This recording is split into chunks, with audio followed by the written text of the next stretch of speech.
In 1892, in the industrial towns of Lancashire, England, soot-covered mills shaped daily life, and poverty shadowed every household. Medical knowledge was limited, and childhood deaths were heartbreakingly common. Within this somber landscape lived Elizabeth Barry, a seemingly ordinary wife and mother whose quiet existence concealed a disturbing secret there. Welcome to Darkest Files, where we explore forgotten crimes from history. Share where you are listening from, and join our community by following for more thoughtful historical investigations worldwide today.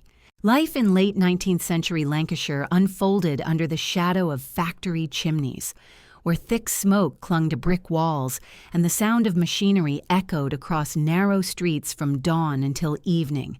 The towns were crowded with workers who relied on the booming textile industry for wages that were rarely enough to secure lasting comfort. Coal dust settled on rooftops, children played in alleys lined with sewage channels, and illness moved quietly through homes where medicine was scarce and physicians worked with limited understanding of disease. Although industrial progress was reshaping Britain into a global power, many families in the working class lived from week to week, dependent on the unpredictable rhythms of labor and health. It was a world defined by resilience and hardship, where people accepted loss as a natural part of life, especially among young children. Death did not arrive with the shock it brings today. Rather, it was expected, woven into the rhythm of family history, often recorded without question by overworked doctors and local officials.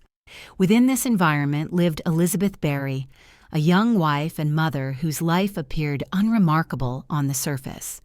She resided in a modest home in the district of Blackpool, a place shaped by tram lines, crowded boarding houses, and the constant movement of tourists visiting the growing seaside resorts. Her husband, James Barry, worked as a tram conductor, a job that required long hours, steady attention, and frequent public interaction.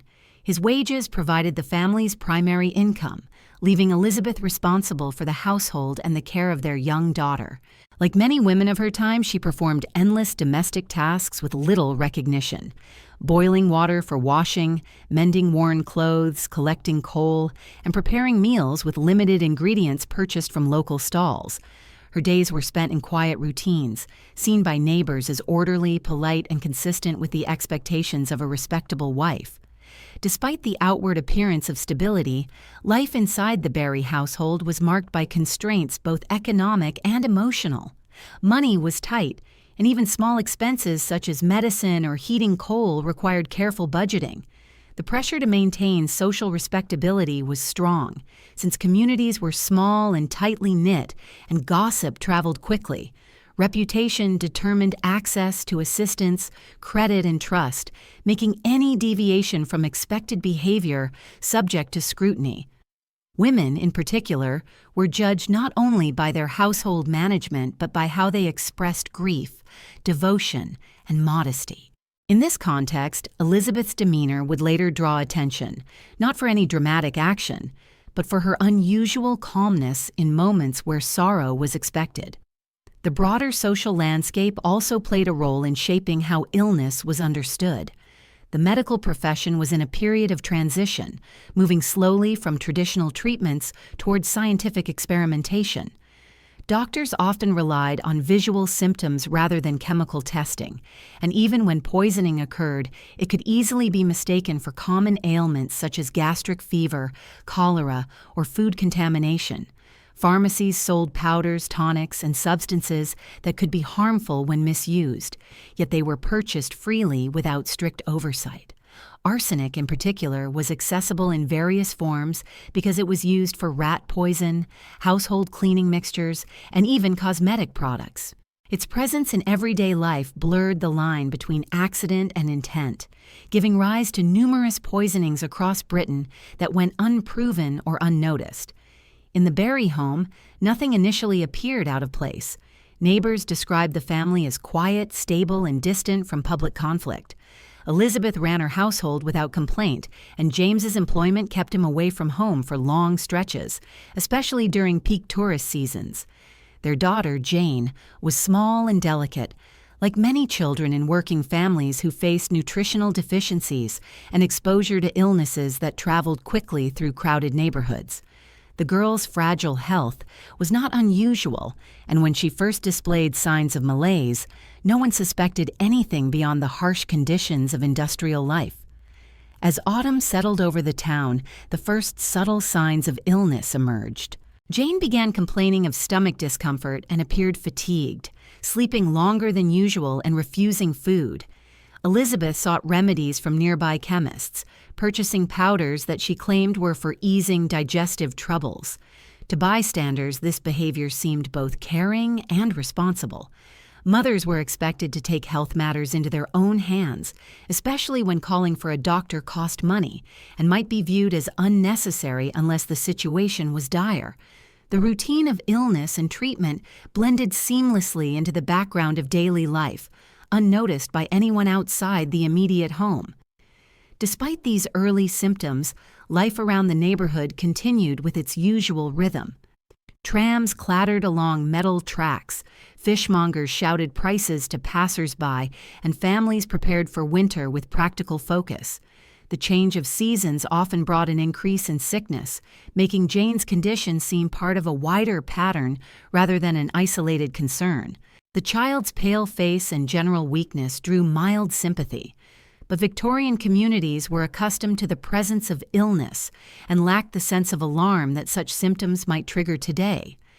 Neighbors expressed polite concern, yet few expected the situation to turn tragic. Inside the Barry household, the evenings grew quieter as Jane's condition appeared to fluctuate.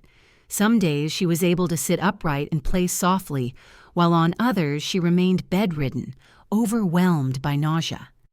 This uneven progression contributed to a sense of lingering uncertainty, the kind that stretches time and dulls emotional responses, making events unfold gradually rather than in abrupt crisis.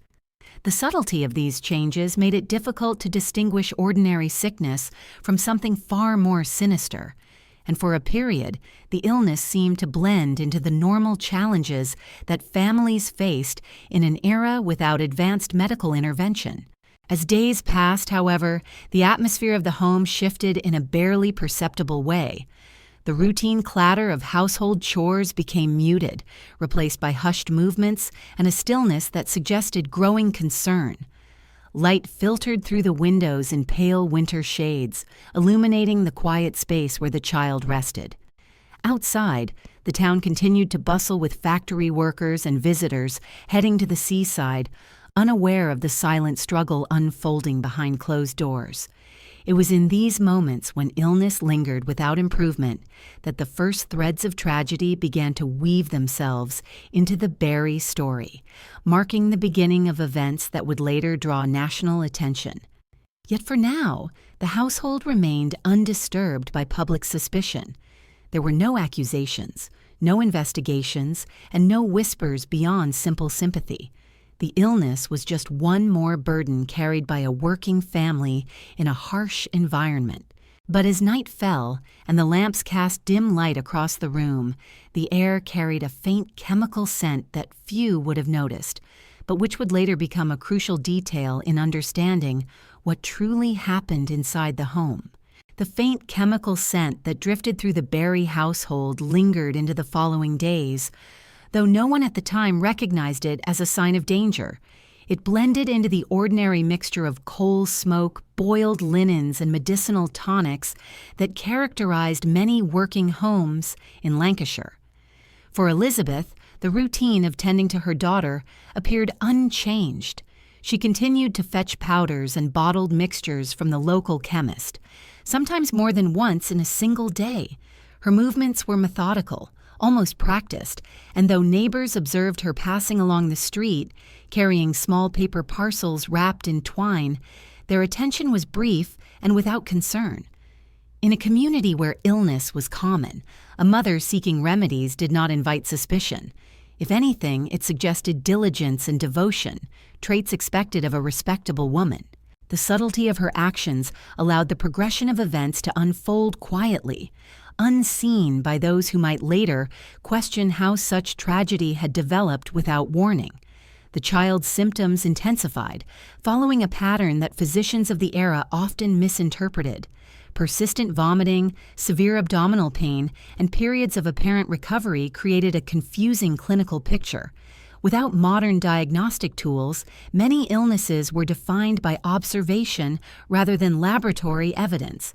Physicians frequently attributed such symptoms to infections caused by spoiled food, contaminated water, or seasonal stomach ailments common among children in industrial towns. When the Barry family finally contacted a doctor, his evaluation reflected the limits of contemporary knowledge. He observed the child's deteriorating condition, noted the physical distress, and documented symptoms that appeared to fit known categories of digestive disease. The medical culture of the period encouraged swift conclusions rather than exhaustive inquiry, particularly among working families who lacked resources for prolonged medical attention. Elizabeth's presence at the bedside remained constant, yet her demeanor was not what many expected from a mother witnessing her child's suffering. She maintained a controlled composure, tending to tasks with a calmness that seemed practical rather than emotional. To some, this behavior may have indicated a quiet strength, the resilience required in a world where death was not a rare occurrence. Others might later interpret the same behavior as unsettling, a sign of detachment from events unfolding before her. At the time, however, her conduct did not disrupt social norms enough to provoke comment. Victorian society valued restraint, particularly among women, and overt displays of sorrow were often discouraged until after death had occurred. Grief was something to be expressed in mourning attire and funeral rituals, not during the illness itself.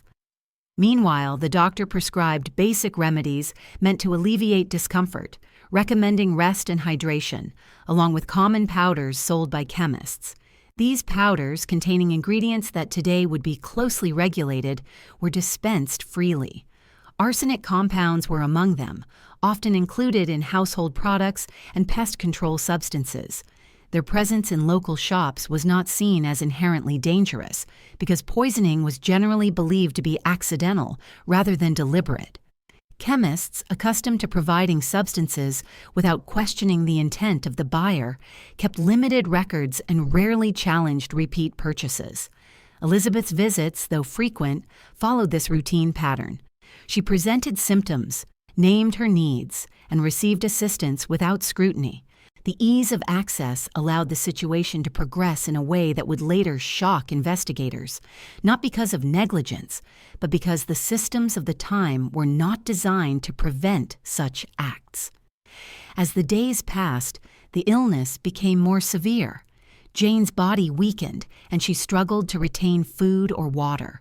Her small frame trembled under waves of pain that came suddenly and without relief. The household grew quieter, the routines of daily life pushed aside as attention focused on the failing child.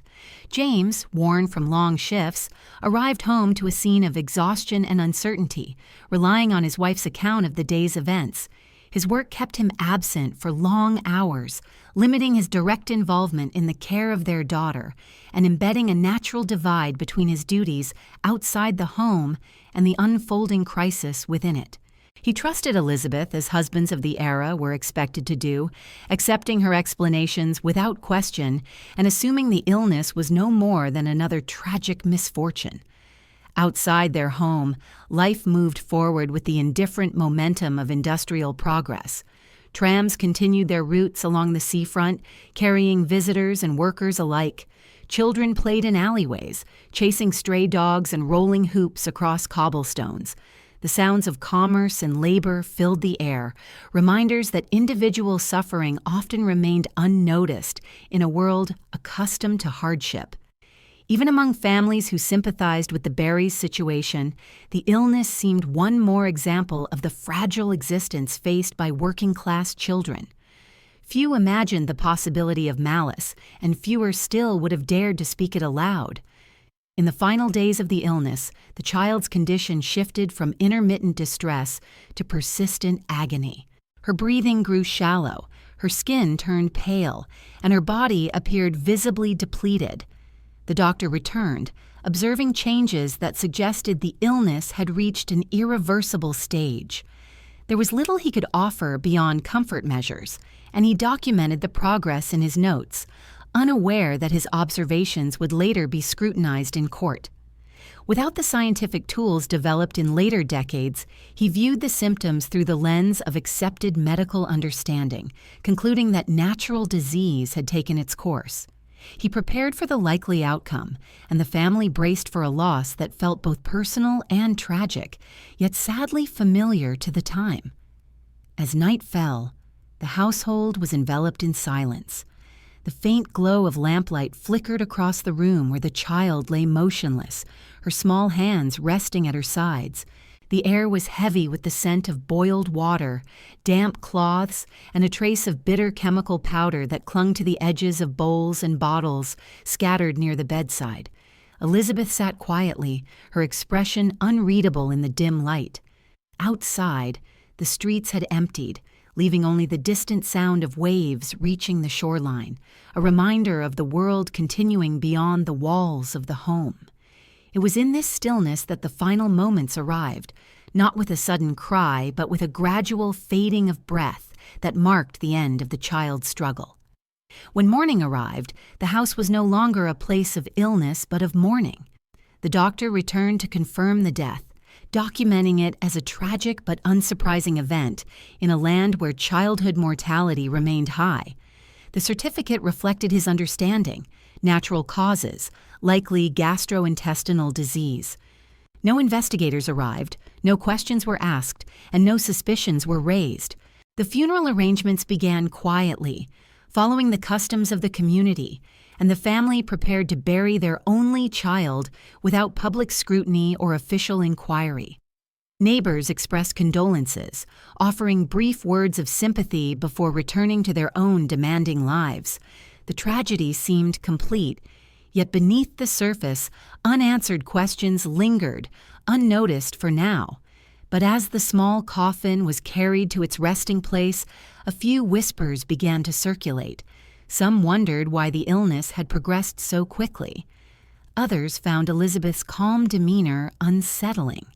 And one chemist, sorting receipts at the end of a long day, paused as he recalled how often she had visited and what exactly she had purchased. These thoughts remained unspoken, but they marked the first shift from sympathy to quiet curiosity, a shift that would later open the door to deeper investigation. The chemist's quiet recollection of Elizabeth's repeated purchases lingered in his mind long after the funeral had passed, yet he did not speak of it publicly. In an era when death was often interpreted as fate rather than foul play, questioning a grieving mother seemed inappropriate, even cruel. The community resumed its routines, and the Barry family retreated into a subdued silence.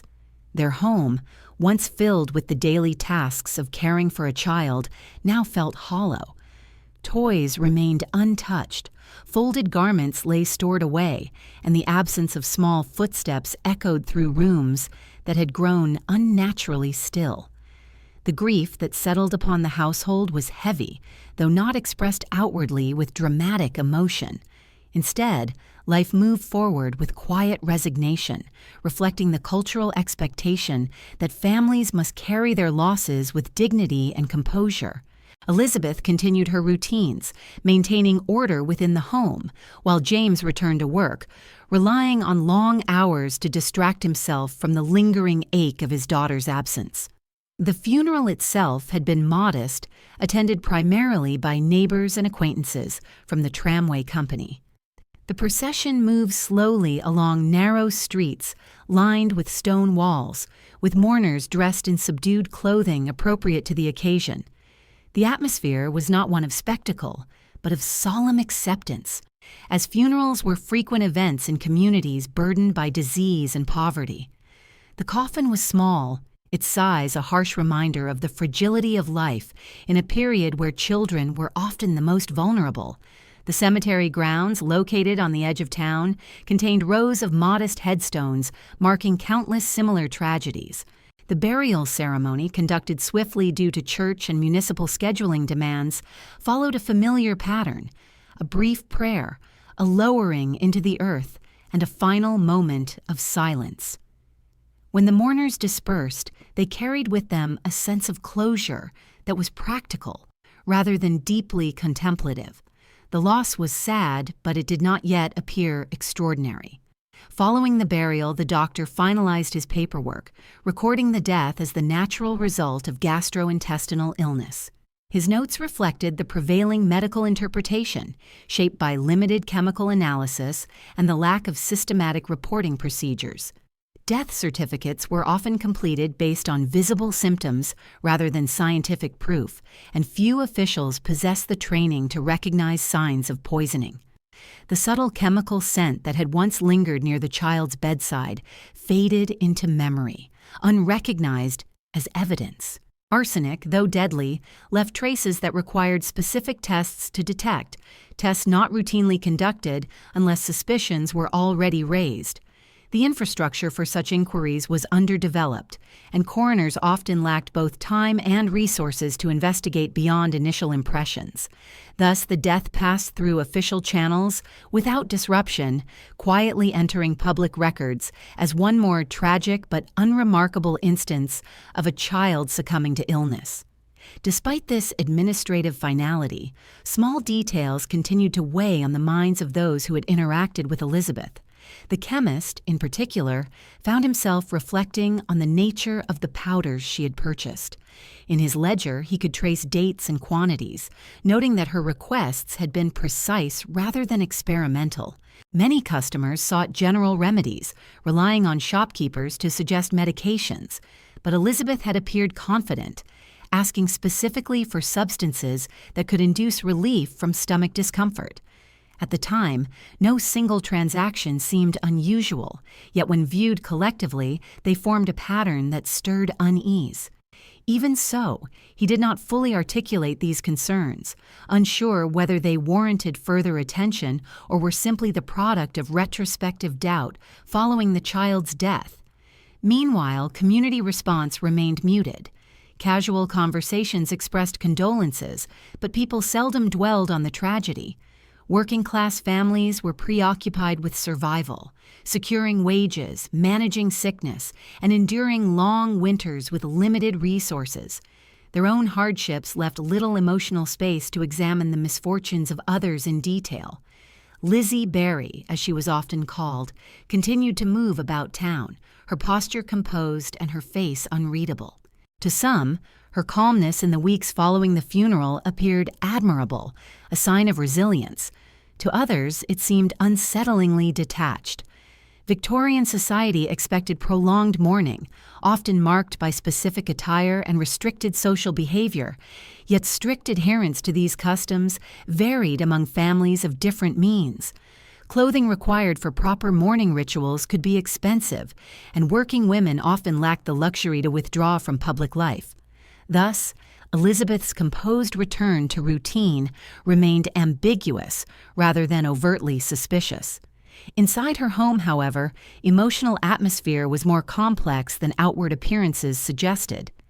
James struggled to reconcile the loss, finding difficulty in conversation and often eating meals in silence. The house, stripped of childish noise, felt colder, and evenings were spent in quiet reflection rather than shared activity. Elizabeth continued her tasks without complaint, maintaining the household with careful precision, yet her emotional presence was difficult to discern.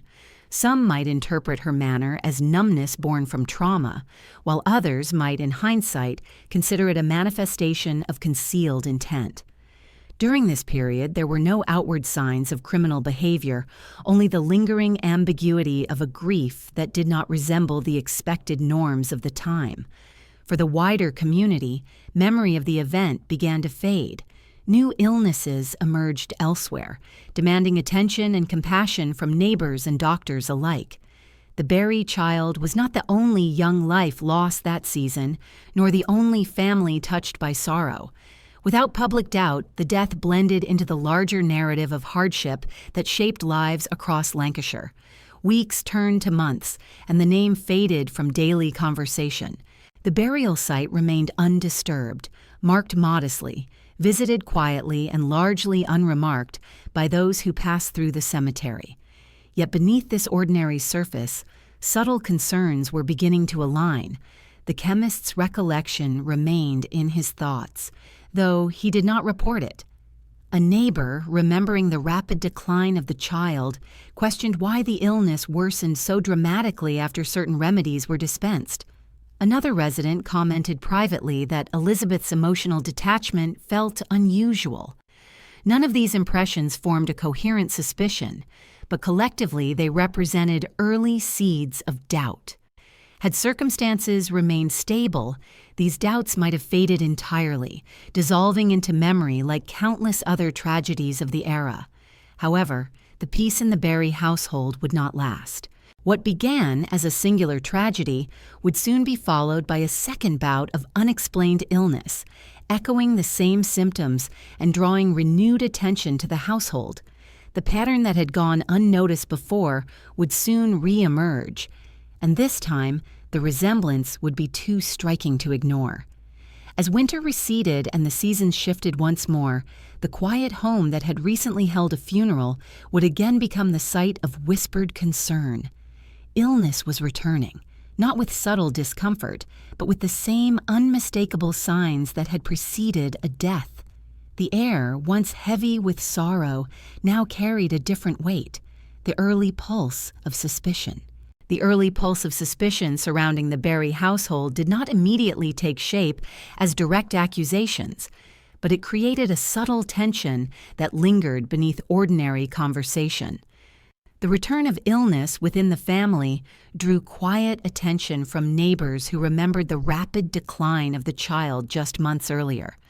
This time, the symptoms appeared in an adult rather than a child, and the pattern, though familiar, unfolded in a different social context.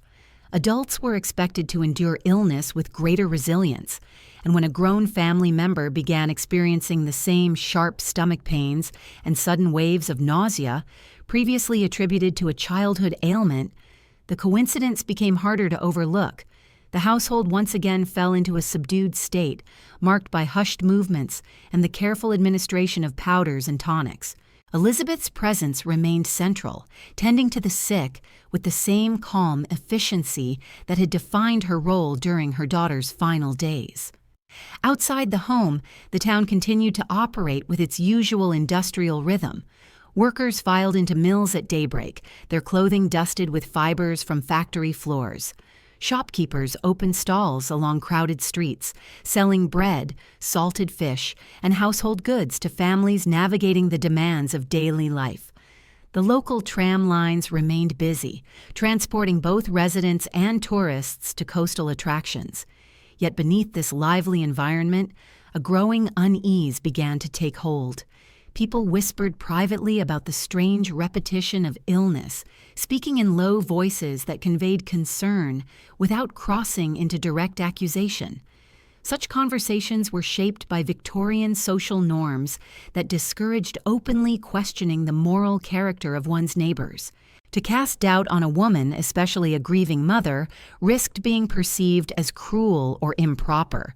Yet the coincidence was difficult to ignore, and those who paid attention found themselves remembering details they had once dismissed as ordinary. Medical practice during this period struggled to separate disease from deliberate harm. Physicians who visited the Barry home once again documented symptoms consistent with gastrointestinal distress, noting dehydration, abdominal pain, and fluctuations in consciousness. Their observations aligned with common illnesses attributed to unsanitary water, spoiled food, or seasonal infections. Without advanced chemical testing, the presence of poison remained invisible, disguised as natural misfortune. Doctors relied on Elizabeth's account of symptoms, trusting her as the primary caretaker. She spoke clearly and without hesitation, describing events in a manner that suggested attentiveness and concern. Her calmness, once interpreted as strength, began to appear ambiguous, though the interpretation varied depending on who observed her. Some saw a woman hardened by grief and accustomed to emotional restraint. Others sensed a coldness that did not align with expectations of maternal compassion. The chemist, now more aware of his earlier misgivings, paid greater attention to Elizabeth's subsequent visits. Her requests remained precise, mirroring past purchases. She sought mixtures that could alleviate stomach ailments, presenting symptoms that seemed plausible, yet uncomfortably familiar. He hesitated as he prepared her orders, wondering whether he should inquire further or refuse the sale. Yet without evidence of wrongdoing, he felt constrained by the conventions of his profession. To deny service without justification risked damaging his reputation and offending a customer who appeared, at least on the surface, to be addressing genuine illness. The moral tension weighed heavily on him, but he continued to assist her, though with increasing caution. Within the Barry home, the progression of illness mirrored that of the previous tragedy. Periods of apparent recovery gave way to sudden declines, and the affected family member grew weaker with each passing day. The pattern became unmistakable to those who had observed both illnesses closely. Elizabeth continued her routines with mechanical precision, preparing meals, administering powders, and maintaining order in the house. Her movements were consistent, predictable, and free of visible distress. This emotional restraint, considered appropriate in some settings, now drew analytical attention from those who struggled to explain her composure. The absence of visible grief did not confirm wrongdoing, but it created space for suspicion to form. When the illness reached its final stage, the atmosphere in the home again grew quiet. The patient lay exhausted, breathing shallowly with signs of dehydration and internal distress. This time, the attending physician paused longer, studying the deterioration more carefully. He noted the rapid progression, the similarity to the previous case, and the repeated use of certain powders and tonics. Though he did not yet articulate his concern, the memory of the child's illness resurfaced with unsettling clarity. The death, when it finally occurred, was recorded as natural, yet the doctor's certainty had begun to erode. Following this second loss, the community responded differently than before. While public expressions of sympathy continued, private conversations took on a sharper tone. Neighbors questioned why misfortune seemed to revisit the same household so soon. Some wondered whether the illnesses had a shared cause, while others speculated about underlying medical issues within the family. Elizabeth's composure, once quietly praised, now appeared to some as evidence of unnatural detachment. Her prompt return to routine life, though perhaps driven by necessity, fed into a narrative that suggested emotional distance rather than grief. The calmness that had once shielded her from scrutiny now began to draw it. The doctor, increasingly unsettled, consulted colleagues, seeking perspectives on whether the deaths warranted further inquiry. Their discussions reflected a broader shift in Victorian medicine, which was beginning to recognize the need for chemical analysis in suspicious cases. Poisoning, once considered rare, had become a subject of growing research due to advances in forensic science. The idea that arsenic could mimic natural disease was no longer dismissed outright. Still, initiating an exhumation required justification and formal authority, neither of which the doctor yet possessed. His uncertainty created a tense pause, a space where suspicion existed but action had not yet been taken. In the days following the funeral, the chemist finally confided in a colleague, sharing his concern about the repeated purchases and the precise nature of the substances involved. Their conversation did not directly accuse Elizabeth of wrongdoing, but it illuminated a pattern that now seemed impossible to ignore. The pieces, once scattered and inconclusive, were beginning to align. The doctor, upon learning of these concerns, revisited his notes and compared the symptoms recorded during both illnesses. The similarity was undeniable, and the thought that both deaths could be connected by a deliberate act no longer seemed implausible. The decision to move forward with an inquiry unfolded slowly.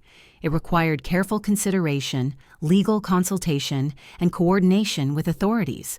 The notion of disturbing a grave was never taken lightly, and the social implications of accusing a mother of harming her own family were profound. Yet the weight of medical evidence, combined with community concern and pharmaceutical records, pushed the matter toward official investigation. The quiet funeral, once accepted without question, now stood on the threshold of deeper scrutiny. What had been buried under the assumption of natural tragedy would soon be unearthed in pursuit of truth. As discussions continued behind closed doors, the atmosphere around the Barry home shifted. Elizabeth moved through town with the same calm demeanor, unaware that her actions were being reconsidered through a new lens. The path toward exhumation, though still unfolding, had been set in motion. The community watched, some with fear, others with grim anticipation, as whispers grew louder and suspicions began to crystallize into formal inquiry. The graves that once symbolized finality would soon become the beginning of a far more revealing chapter. The graves that once symbolized finality would soon become the beginning of a far more revealing chapter. Yet before exhumation could take place, life inside the Barry household shifted again in ways that demanded attention.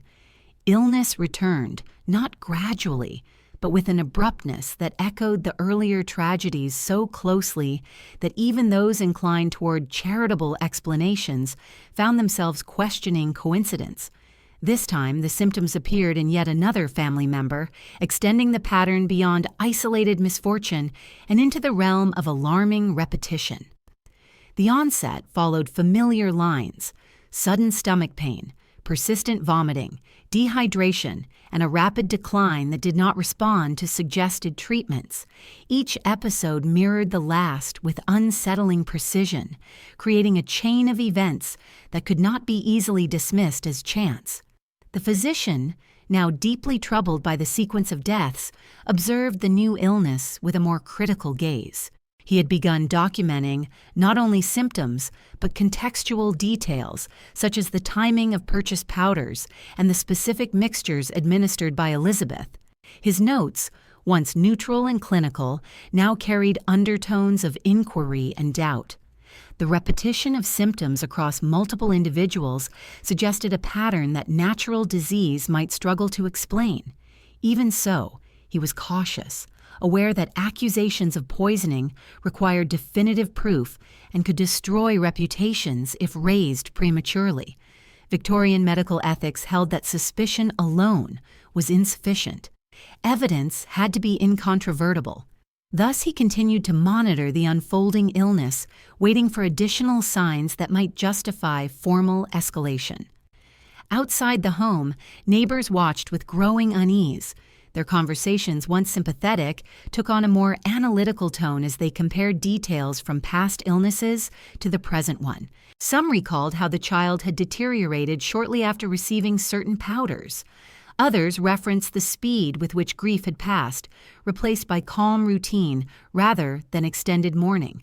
These observations remained speculative, shared in private rather than voiced openly, but they contributed to a rising sense that something was deeply wrong.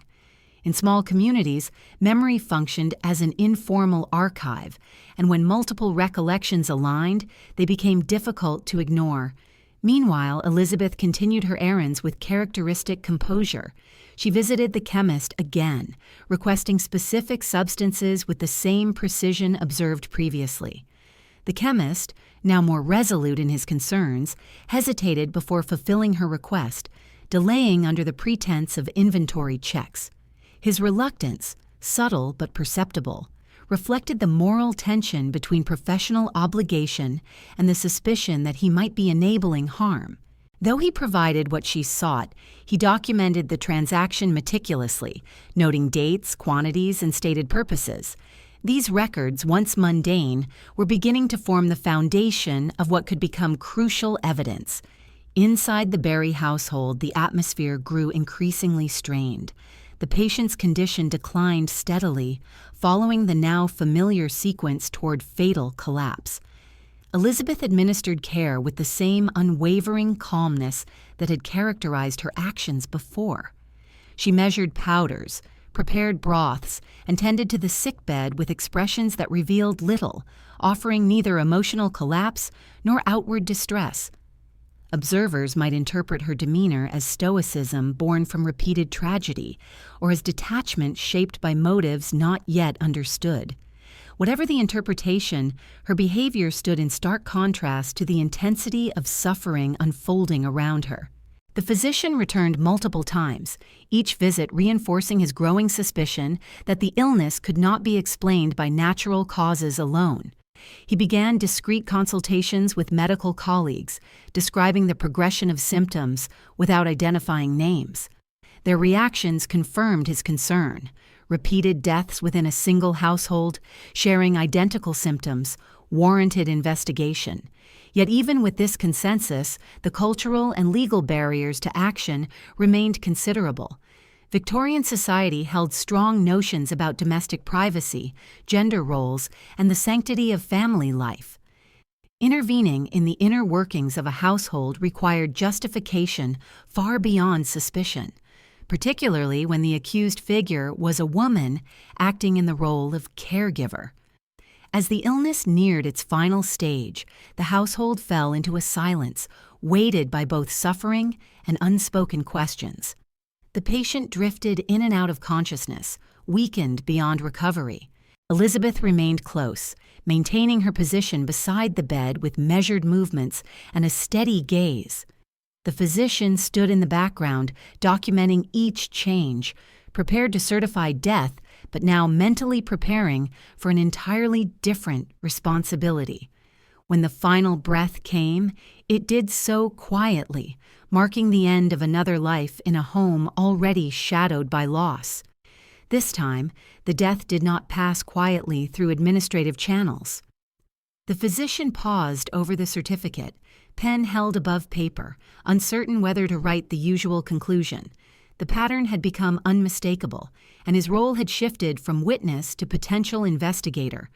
Before completing the paperwork, he consulted authorities, presenting his concerns formally rather than through quiet conversation. His report cited repeated deaths, consistent symptoms, and a pattern of pharmaceutical procurement that required forensic evaluation. The local coroner, upon receiving this information, initiated the first steps toward formal inquiry, authorizing further investigation into the cause of death. Word spread quickly among the townspeople, transforming whispers into structured concern. The earlier tragedies, once absorbed into collective memory without resistance, resurfaced with new urgency. People re-evaluated their interactions with Elizabeth, recalling details that had seemed insignificant at the time. Conversations gained sharper edges, fueled by curiosity, fear, and the possibility that they had unknowingly witnessed a crime. The chemist, now justified in his unease, agreed to provide records of Elizabeth's purchases. His ledger entries, precise and orderly, offered a chronological map of substances acquired across both periods of illness. When examined alongside medical notes, the pattern aligned too closely to ignore. Authorities moved cautiously, aware of the need for discretion while preparing for more invasive action. The recent death could be scrutinized through post-mortem examination, but the earlier graves remained untouched. If the suspicions were valid, evidence might still lie buried with the child whose death had initially passed without question. Exhumation, once unthinkable, now appeared necessary. Officials began coordinating with legal authorities to obtain permission, knowing the process would require careful documentation and public justification. The decision would not only disturb the resting place of a child, but also challenge the moral fabric of the community by acknowledging potential betrayal within a family. Inside the Berry home, Elizabeth continued her routines, unaware of the accelerating inquiry surrounding her. She maintained composure, preparing meals, cleaning rooms, and interacting with neighbors as though life were returning to normal. Yet beneath the calm exterior, the foundation of her world was shifting. The deaths that had appeared final were being re-examined, not as tragedies but as potential evidence of intentional harm. The path toward exhumation, once tentative, was rapidly approaching completion. Soon officials would return, not with condolences, but with orders to disturb the earth and seek answers that had remained hidden until now. The soil that covered the first grave, packed down by time and weather, held more than memory. It held the possibility of truth. truth that could no longer remain buried. The soil that covered the first grave, packed down by time and weather, held more than memory. It held the possibility of truth that officials were no longer willing to leave undisturbed. When authorities formally approved the exhumation request, the decision reflected a significant shift in how the deaths were understood. What had once been viewed as a private family tragedy was now treated as a matter of public concern, demanding scientific scrutiny rather than sympathy. Exhumation orders were rare in Victorian England and carried profound emotional weight, as disturbing a grave challenged both religious sensibilities and cultural expectations about the sanctity of the dead. Yet the pattern of repeated illness had forced officials to pursue a path that might reveal evidence overlooked when the first death was certified without question. Arrangements for the exhumation unfolded quietly, handled without public announcement to prevent unnecessary distress or interference. Only those directly involved, medical examiners, law enforcement, and legal representatives, were informed of the schedule. The operation took place early in the morning under subdued light, when the cemetery grounds were empty and the town remained largely unaware of what was transpiring. Workers moved with deliberate care, peeling back layers of earth that had settled over the months, each shovel of soil bringing authorities closer to the answers they sought. The atmosphere was solemn rather than dramatic, defined by the weight of procedure rather than spectacle. The small coffin was lifted from the ground with measured precision, ensuring the remains inside remained undisturbed until they reached the laboratory where chemical testing would occur. The physician who had attended both deaths observed the exhumation from a distance, his expression marked by a mixture of resolve and sorrow. He had certified the first death himself, unaware that he might have been documenting the result of a crime rather than nature. Now he faced the sobering task of re-evaluating his conclusions, guided by a growing recognition of how easily symptoms of poisoning could be mistaken for disease. His presence symbolized the shift from passive witness to active participant in a forensic investigation, bridging the gap between traditional medical practice and emerging scientific methods that would define future criminal inquiries.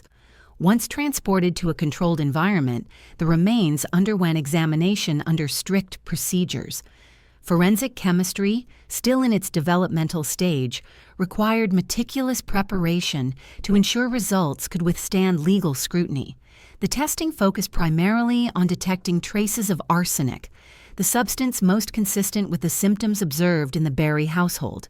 The Marsh test, a method developed earlier in the century, had become a standard approach for identifying arsenic in organic material. Though the process was time-consuming and required skilled execution, it provided results that could transform suspicion into evidence. Scientists began with small samples, carefully isolated to prevent contamination, then applied reagents that would reveal the presence of arsenic through the formation of metallic deposits. The results, when they appeared, were unmistakable. Arsenic was found in quantities too significant to be attributed to accidental exposure. The findings align not only with the observed symptoms, but also with the timing and pattern of illness. These results produced a shift in the investigation from exploratory to accusatory, establishing a scientific basis upon which legal proceedings could be built. The discovery extended beyond scientific validation. It carried deep emotional ramifications for everyone who had accepted the death as a natural tragedy. The realization that the child had not died from disease, but from poisoning, challenged the community's assumptions about innocence, trust, and domestic safety. As word of the findings reached investigators, discussions turned to the question of responsibility. The household had been small, with caregiving duties concentrated in Elizabeth's hands. Access to the substances used, coupled with her documented visits to the chemist, positioned her as the central figure in both opportunity and motive. While the investigation had not yet produced a formal accusation, the collection of evidence increasingly pointed toward deliberate action rather than misfortune. Authorities began compiling witness statements, gathering testimonies from neighbors, medical professionals, and shopkeepers who had interacted with Elizabeth during the periods of illness. The emerging narrative combined scientific results with behavioral observations, constructing a case that grew more compelling with each new detail. Meanwhile, Elizabeth remained largely unaware of the full extent of the investigation. She continued her routines, interacting with the community in ways that appeared ordinary, though perhaps more reserved as whispers of suspicion circulated. Her demeanor remained composed, revealing little about her internal state. Whether this calmness reflected denial, confidence, or emotional detachment remained a matter of interpretation, but it did little to alleviate growing concerns among authorities. As the investigation deepened, law enforcement began preparing for the possibility of arrest, recognizing that the evidence required formal action rather than continued observation. The results of the exhumation not only confirmed suspicions regarding the child's death, but also prompted authorities to reevaluate the more recent deaths within the household. Investigators requested access to medical records, pharmaceutical receipts, and personal statements that could connect the pattern of illness across multiple individuals. The chemist, now central to the inquiry, provided detailed documentation of Elizabeth's purchases, including dates, quantities, and the nature of each substance.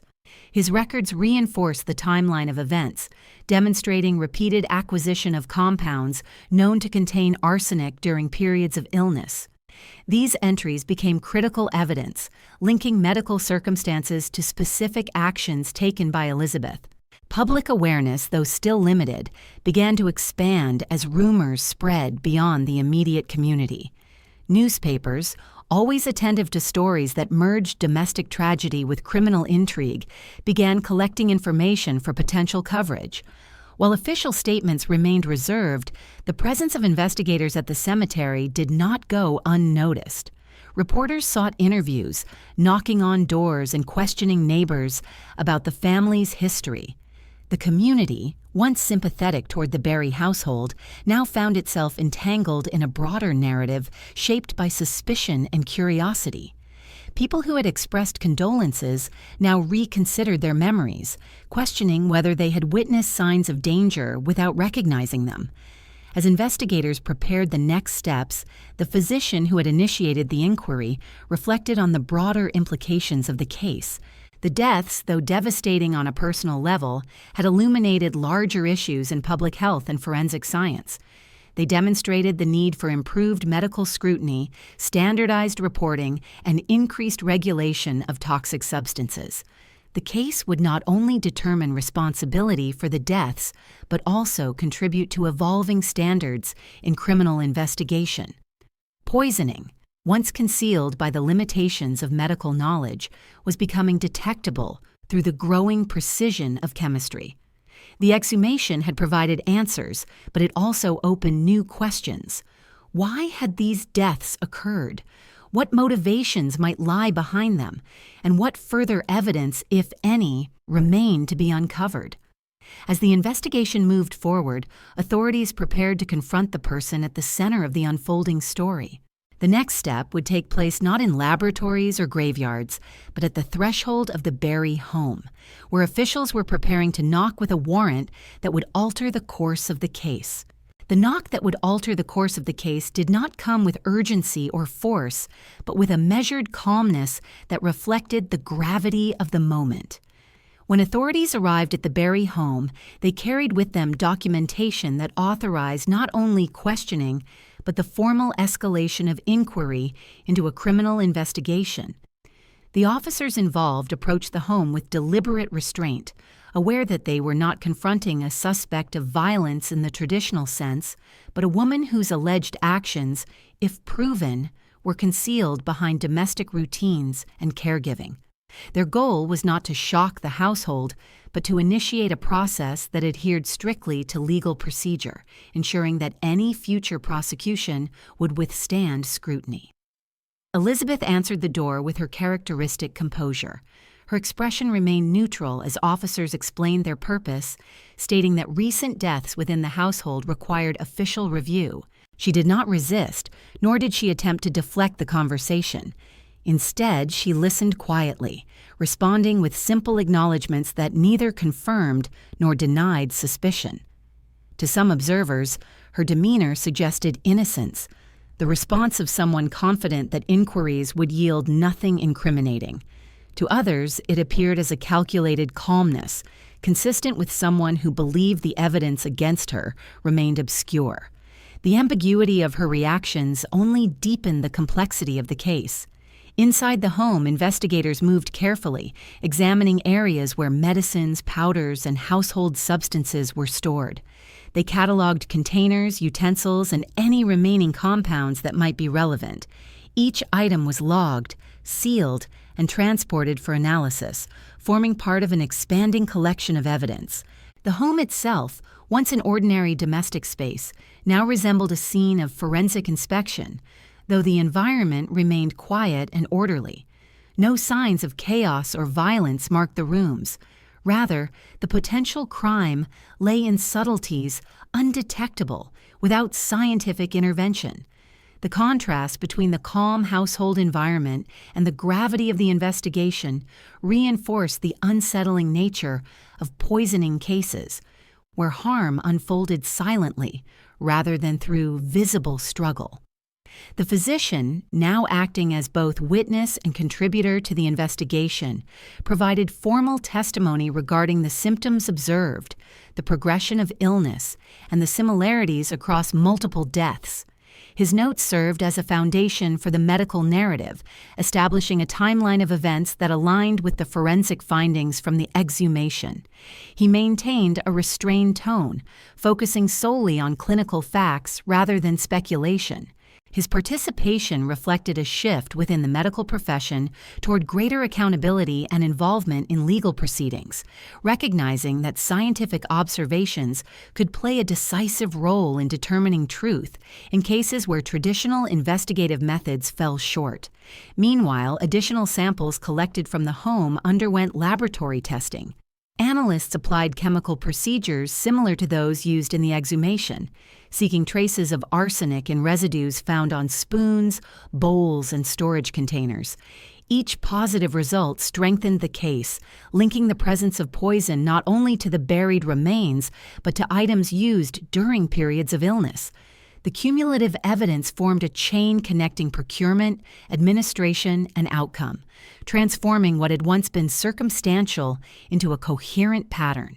Yet despite the mounting results, authorities proceeded cautiously, aware that prosecution required not only scientific proof, but clear demonstration of intent. As suspicion transitioned into formal accusation, Elizabeth was asked to accompany officers to the station for further questioning. She complied without resistance, maintaining the same outward calmness that had characterized her behavior throughout the investigation. Her responses during questioning were measured and consistent, providing explanations rooted in caregiving rather than harm. She stated that the powders she purchased were intended to ease symptoms, not cause them, and denied any knowledge of their toxic potential. These assertions, though clear, did not align with the evidence collected, which demonstrated repeated use of substances known to cause severe illness. Investigators documented her statements carefully, recognizing that her demeanor might later influence courtroom interpretation. News of her removal from the home traveled quickly through the community, passing from door to door in hushed conversations that reflected both disbelief and grim curiosity. People gathered outside shops and along tram routes to discuss the unfolding events, debating whether the calm, reserved woman they had known could be responsible for such acts. Some argued that she had been misunderstood, a victim of coincidence and medical error. Others believed the evidence too strong to dismiss. These discussions marked a shift in public perception, transforming Elizabeth from a figure of silent grief to a subject of national intrigue. As the investigation expanded, newspapers began reporting details of the case, framing it within a broader social narrative about the dangers of domestic poisoning. Articles described the exhumation, the forensic findings, and the growing body of evidence linking Elizabeth to multiple deaths. Reporters emphasized the quiet, methodical nature of the alleged crimes, contrasting them with more sensational acts of violence. Their coverage reflected a cultural fascination with cases where harm was concealed beneath the facade of ordinary life, echoing fears about the vulnerability of homes where trust functioned as both comfort and risk. The public response, fueled by both curiosity and anxiety, transformed the case from a local tragedy into a matter of national attention. Legal authorities, recognizing the scale of public interest, prepared for formal arrest. The warrant, grounded in forensic evidence and corroborated by medical testimony, authorized Elizabeth's detention on suspicion of murder by poisoning. When officers executed the arrest, they did so with minimal force, guiding her from the station to holding facilities where she awaited charges. Her calm disposition remained unchanged, generating further speculation among observers about her emotional interior. Some interpreted her restraint as evidence of calculation, while others viewed it as the coping mechanism of a woman confronted with accusations beyond comprehension. Inside the holding facility, Elizabeth was processed according to standard procedure, her possessions cataloged and stored. She spent her first night there in silence, seated alone in a narrow cell illuminated by weak gaslight. The walls, bare and cold, offered a stark contrast to the domestic environment where the alleged crimes had occurred.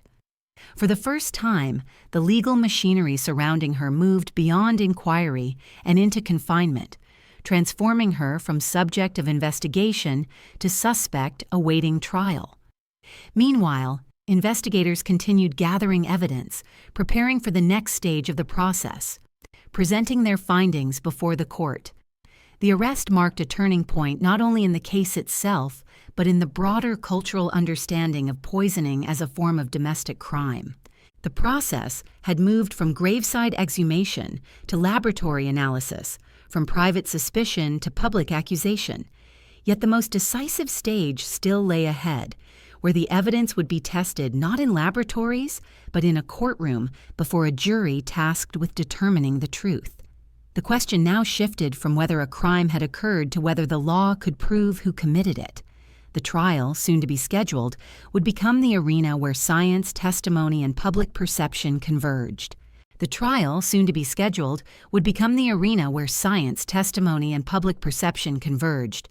But before proceedings could begin, the full weight of pre-trial procedures unfolded in a measured and deliberate sequence. Elizabeth remained confined in custody while officials completed administrative steps required to transition the case from investigation to prosecution.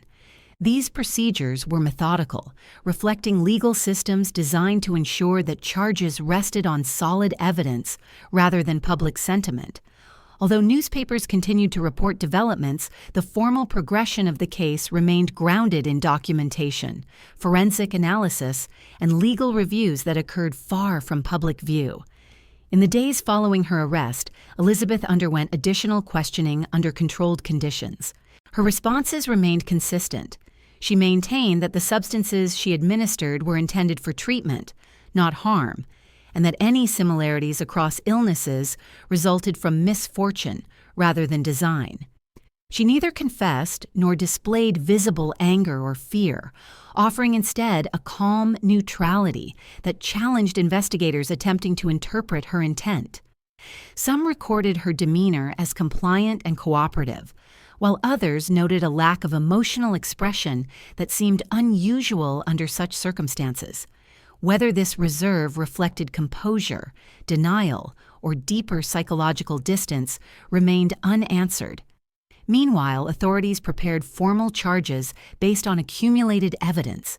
The presence of arsenic in the exhumed remains formed the cornerstone of the case, establishing that poisoning had occurred. Supporting evidence included medical testimony, chemist records, household items containing chemical residue, and witness accounts describing repeated illnesses following Elizabeth's administration of powders. The legal team organized this evidence into a chronology that traced the progression of events with clarity, connecting acts of procurement to observable symptoms and ultimately to death. Each document, observation, and sample contributed to an emerging narrative that would soon be presented before a judge and jury. While these preparations continued, Elizabeth awaited news of her fate from within the confines of prison.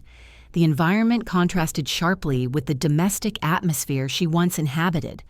Prisons of the era were stark, designed not for comfort, but for containment and order. Cells were narrow, furnished with only basic necessities, and illuminated by limited natural light during the day. Interaction with others occurred under supervision, and daily routines followed strict schedules enforced by guards. Elizabeth's time was structured around silence, reflection, and the repetitive passing of hours, a stark departure from the tasks that had once defined her role as a wife and mother. Her isolation deepened as she awaited not only trial, but the public judgment that would accompany it. Outside prison walls, the case continued to expand in scale. Public interest grew rapidly as newspapers published increasingly detailed accounts of the investigation. Headlines emphasized the contrast between domestic life and criminal suspicion, describing a tragedy that unfolded not in dark alleys or distant battlefields, but in the quiet setting of a family home. Journalists highlighted the unsettling nature of a crime that left no visible marks, relying instead on substances administered under the guise of care. The public, both fascinated and disturbed, followed each new development with avid attention. Readers debated the case in pubs, homes, and workplaces, revealing the widening gap between those who believed Elizabeth capable of the crime and those who insisted she was a victim of circumstance. The community where the deaths occurred experienced its own transformation. Residents who had once offered condolences now questioned their assessments, reviewing memories for signs they might have missed. Some felt guilt for failing to recognize potential danger. Others felt relief that authorities had intervened before further harm occurred. The case altered social dynamics, encouraging heightened awareness of illness and medication within households. Neighbors became more cautious, observing behaviors that might once have gone unnoticed. The lingering uncertainty surrounding motive intensified these reactions, as people struggled to understand why such actions might be taken and what circumstances could lead to harm within the boundaries of family life. Authorities, aware of the public attention, continued their work with increased diligence. Before trial, a formal hearing was conducted to determine whether evidence justified continued detention. This preliminary proceeding focused not on guilt, but on establishing probable cause. Prosecutors presented key findings, including chemical analysis results and testimony from medical professionals who identified consistency among the symptoms observed. The defense argued that illness could result from natural causes, pointing to environmental factors common in industrial areas. The magistrate, after reviewing evidence, approved the transition to full trial, marking another step forward in the legal process. Following this ruling, Elizabeth was transferred to a facility designated for prisoners awaiting trial. The move signified her formal status as a defendant, separating her from individuals held for temporary questioning. The new environment was similarly austere, though structured to accommodate longer stays. Days unfolded with routine tasks, supervised exercise, and limited contact with the outside world. Elizabeth received legal counsel, meeting with her defense team to discuss strategy and review evidence. Their task required balancing the construction of reasonable doubt against the weight of forensic findings that increasingly pointed to deliberate harm. Without access to advanced scientific counter-arguments, the defense faced challenges grounded not in legality, but in the emerging precision of toxicology. The prosecution, meanwhile, continued to strengthen its case. Additional tests were conducted on surviving samples from the household, confirming arsenic traces in multiple objects associated with food preparation and medicinal administration. The results from each new test aligned consistently with earlier findings, reinforcing the central argument that poisoning occurred through repeated exposure rather than accidental contamination. Investigators also examined financial records to identify potential motives. While no substantial economic gain was immediately evident, even small benefits, such as relief from financial strain or access to support funds, were considered relevant to establishing intent. Social motives were also explored, though they were more difficult to document through evidence alone. As the trial drew nearer, preparations shifted to logistics. A courtroom was selected, jurors summoned, and schedules established to accommodate the lengthy proceedings expected. Because the case involved multiple deaths and emerging forensic science, expert testimony would play a central role. Authorities secured specialists prepared to explain chemical findings in language accessible to jurors, bridging the gap between scientific precision and public understanding. This reflected a broader transformation in legal practice, recognizing that science now played a decisive role in determining guilt where physical evidence was subtle. Throughout these developments, Elizabeth remained an enigma to those who observed her. Guards noted her quiet behavior, describing her as compliant and reserved.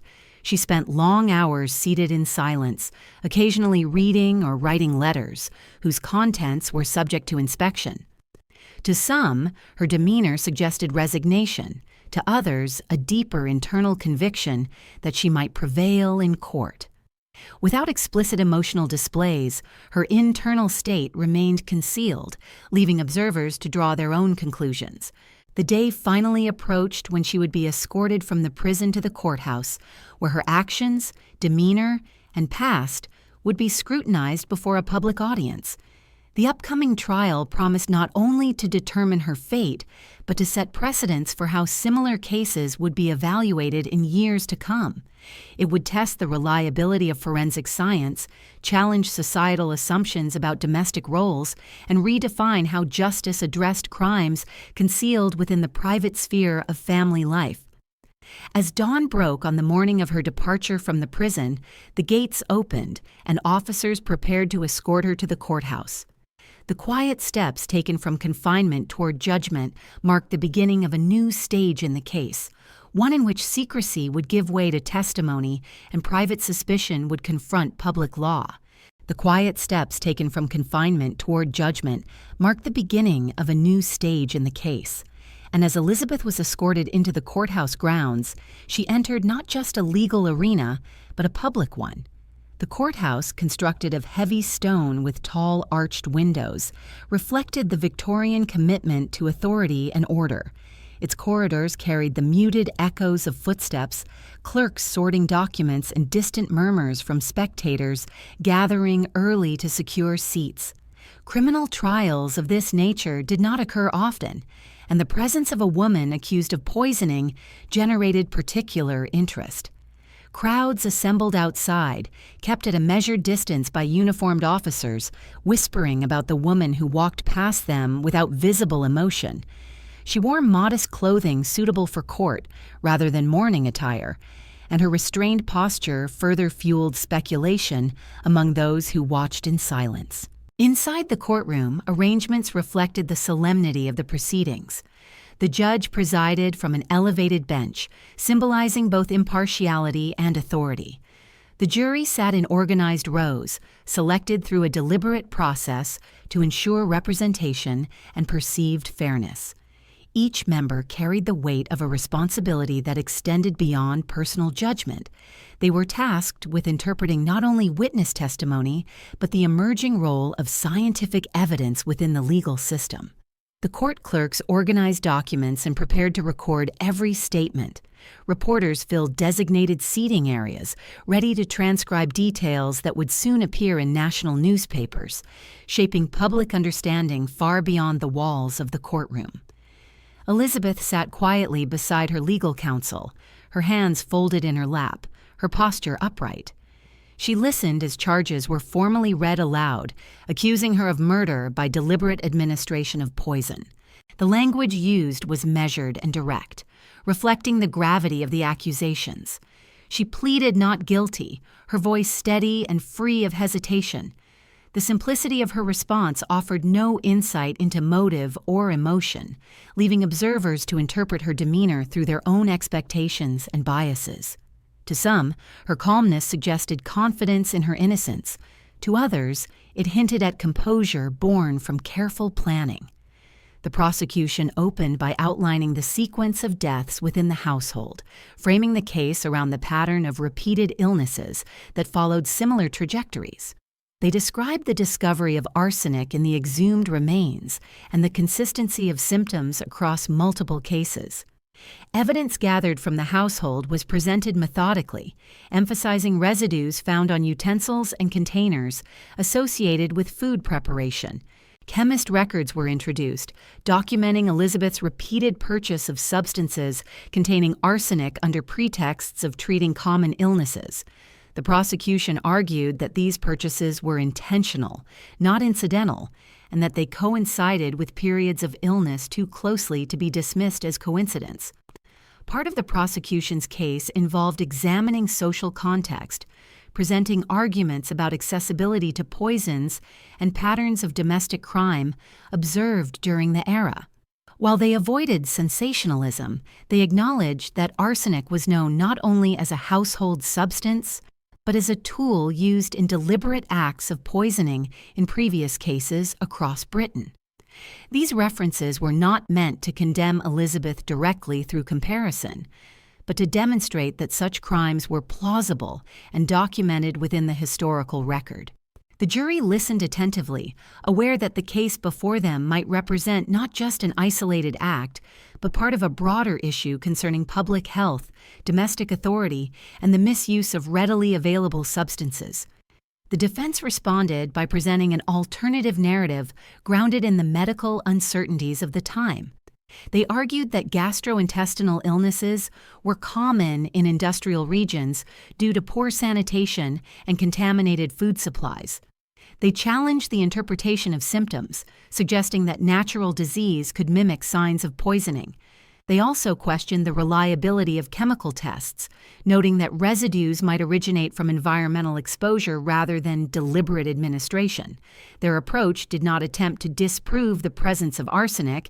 Instead, it sought to establish ambiguity, focusing on the burden of proof required to establish intentional harm beyond reasonable doubt. Throughout these arguments, Elizabeth remained silent, speaking only when required. Her expression remained controlled, and she rarely shifted her gaze.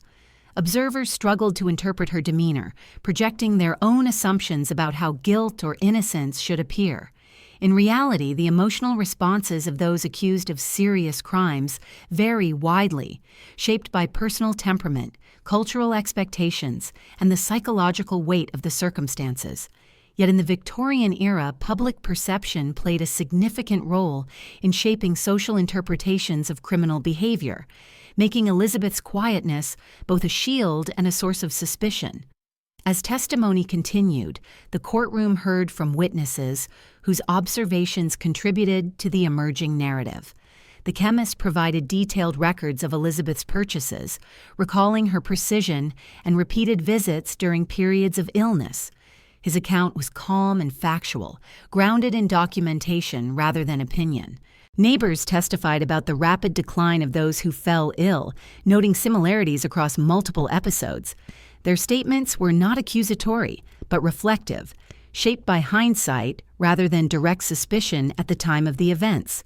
The physician presented medical records and explained the consistency of symptoms, detailing his evolving suspicion and the reasons he ultimately requested exhumation. His testimony carried significant weight due to his direct involvement and the clear progression of his concerns. One of the most significant components of the trial involved expert testimony on forensic chemistry.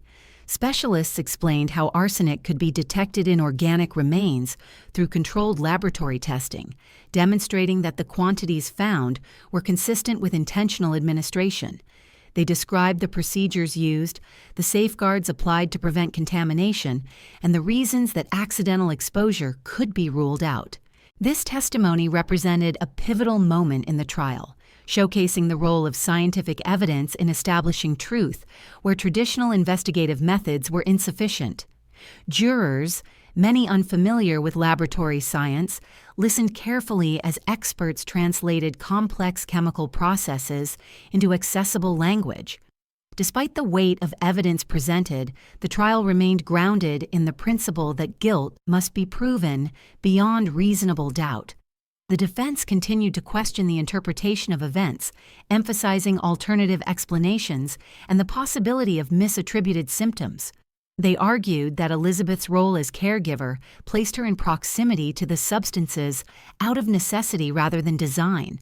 They suggested that her calm demeanor reflected personal coping mechanisms rather than malice. Their efforts aimed to preserve uncertainty, recognizing that ambiguity could serve as a viable defense. Throughout the proceedings, reporters captured details for publication, shaping broader public perception. Articles described the courtroom atmosphere, the evidence presented, and the composed demeanor of the accused. Readers across the country followed each development, forming opinions that ranged from condemnation to sympathy. The trial's prominence reflected not only the rarity of such cases, but the growing societal concern about domestic crimes concealed behind ordinary routines. As the prosecution neared the close of its presentation, the courtroom fell into a contemplative silence. The evidence had been laid out, testimonies recorded, and scientific findings explained. The next phase would involve deeper examination of intent, motive, and the meaning behind Elizabeth's actions. When the proceedings paused for the day, those present left the courthouse with the understanding that the trial had moved beyond simple inquiry and into the realm of moral judgment. The question that now lingered, quiet yet pervasive, was whether the calm figure seated beside her counsel was a grieving mother misunderstood by circumstance, or the deliberate architect of repeated tragedy. The question of whether Elizabeth was a grieving mother misunderstood by circumstance or the deliberate architect of repeated tragedy lingered in the air as court resumed the following day. The jury returned to their seats, the judge reconvened the session, and spectators settled once more into a quiet stillness as the legal proceedings continued. The atmosphere inside the courtroom had shifted subtly since the opening arguments. What had begun as a case of forensic presentation was now evolving into a deeper examination of motive, responsibility, and character. The evidence had established that arsenic was present, that it had been administered, and that the deaths followed a consistent pattern. What remained was the task of defining why these events had occurred and whether the accused had acted with deliberate intent. The prosecution resumed by presenting the cumulative weight of their findings, reinforcing links between chemical evidence and behavioral patterns. They outlined the timeline of purchases, noting how Elizabeth sought specific powders in close proximity to each recorded illness. These transactions were not random or singular. They formed a series of deliberate acquisitions spaced across multiple periods of decline. The prosecution emphasized that while arsenic could be found in many Victorian households, few individuals purchased it repeatedly, and fewer still did so under the guise of treating recurring illness. Witnesses from the chemist's shop reaffirmed that she rarely sought advice or expressed uncertainty about what she requested, suggesting familiarity rather than desperation. Attention then turned to potential motives. The prosecution acknowledged that the case lacked dramatic financial incentives, such as large insurance payouts or inheritance. Instead, they suggested a more subtle motive rooted in domestic strain and psychological complexity. Financial pressure remained a factor, even in modest form, as the cost of caring for dependents placed measurable demands on limited income. The household had experienced notable hardship leading up to the illnesses, with the husband working long hours and income stretched thin.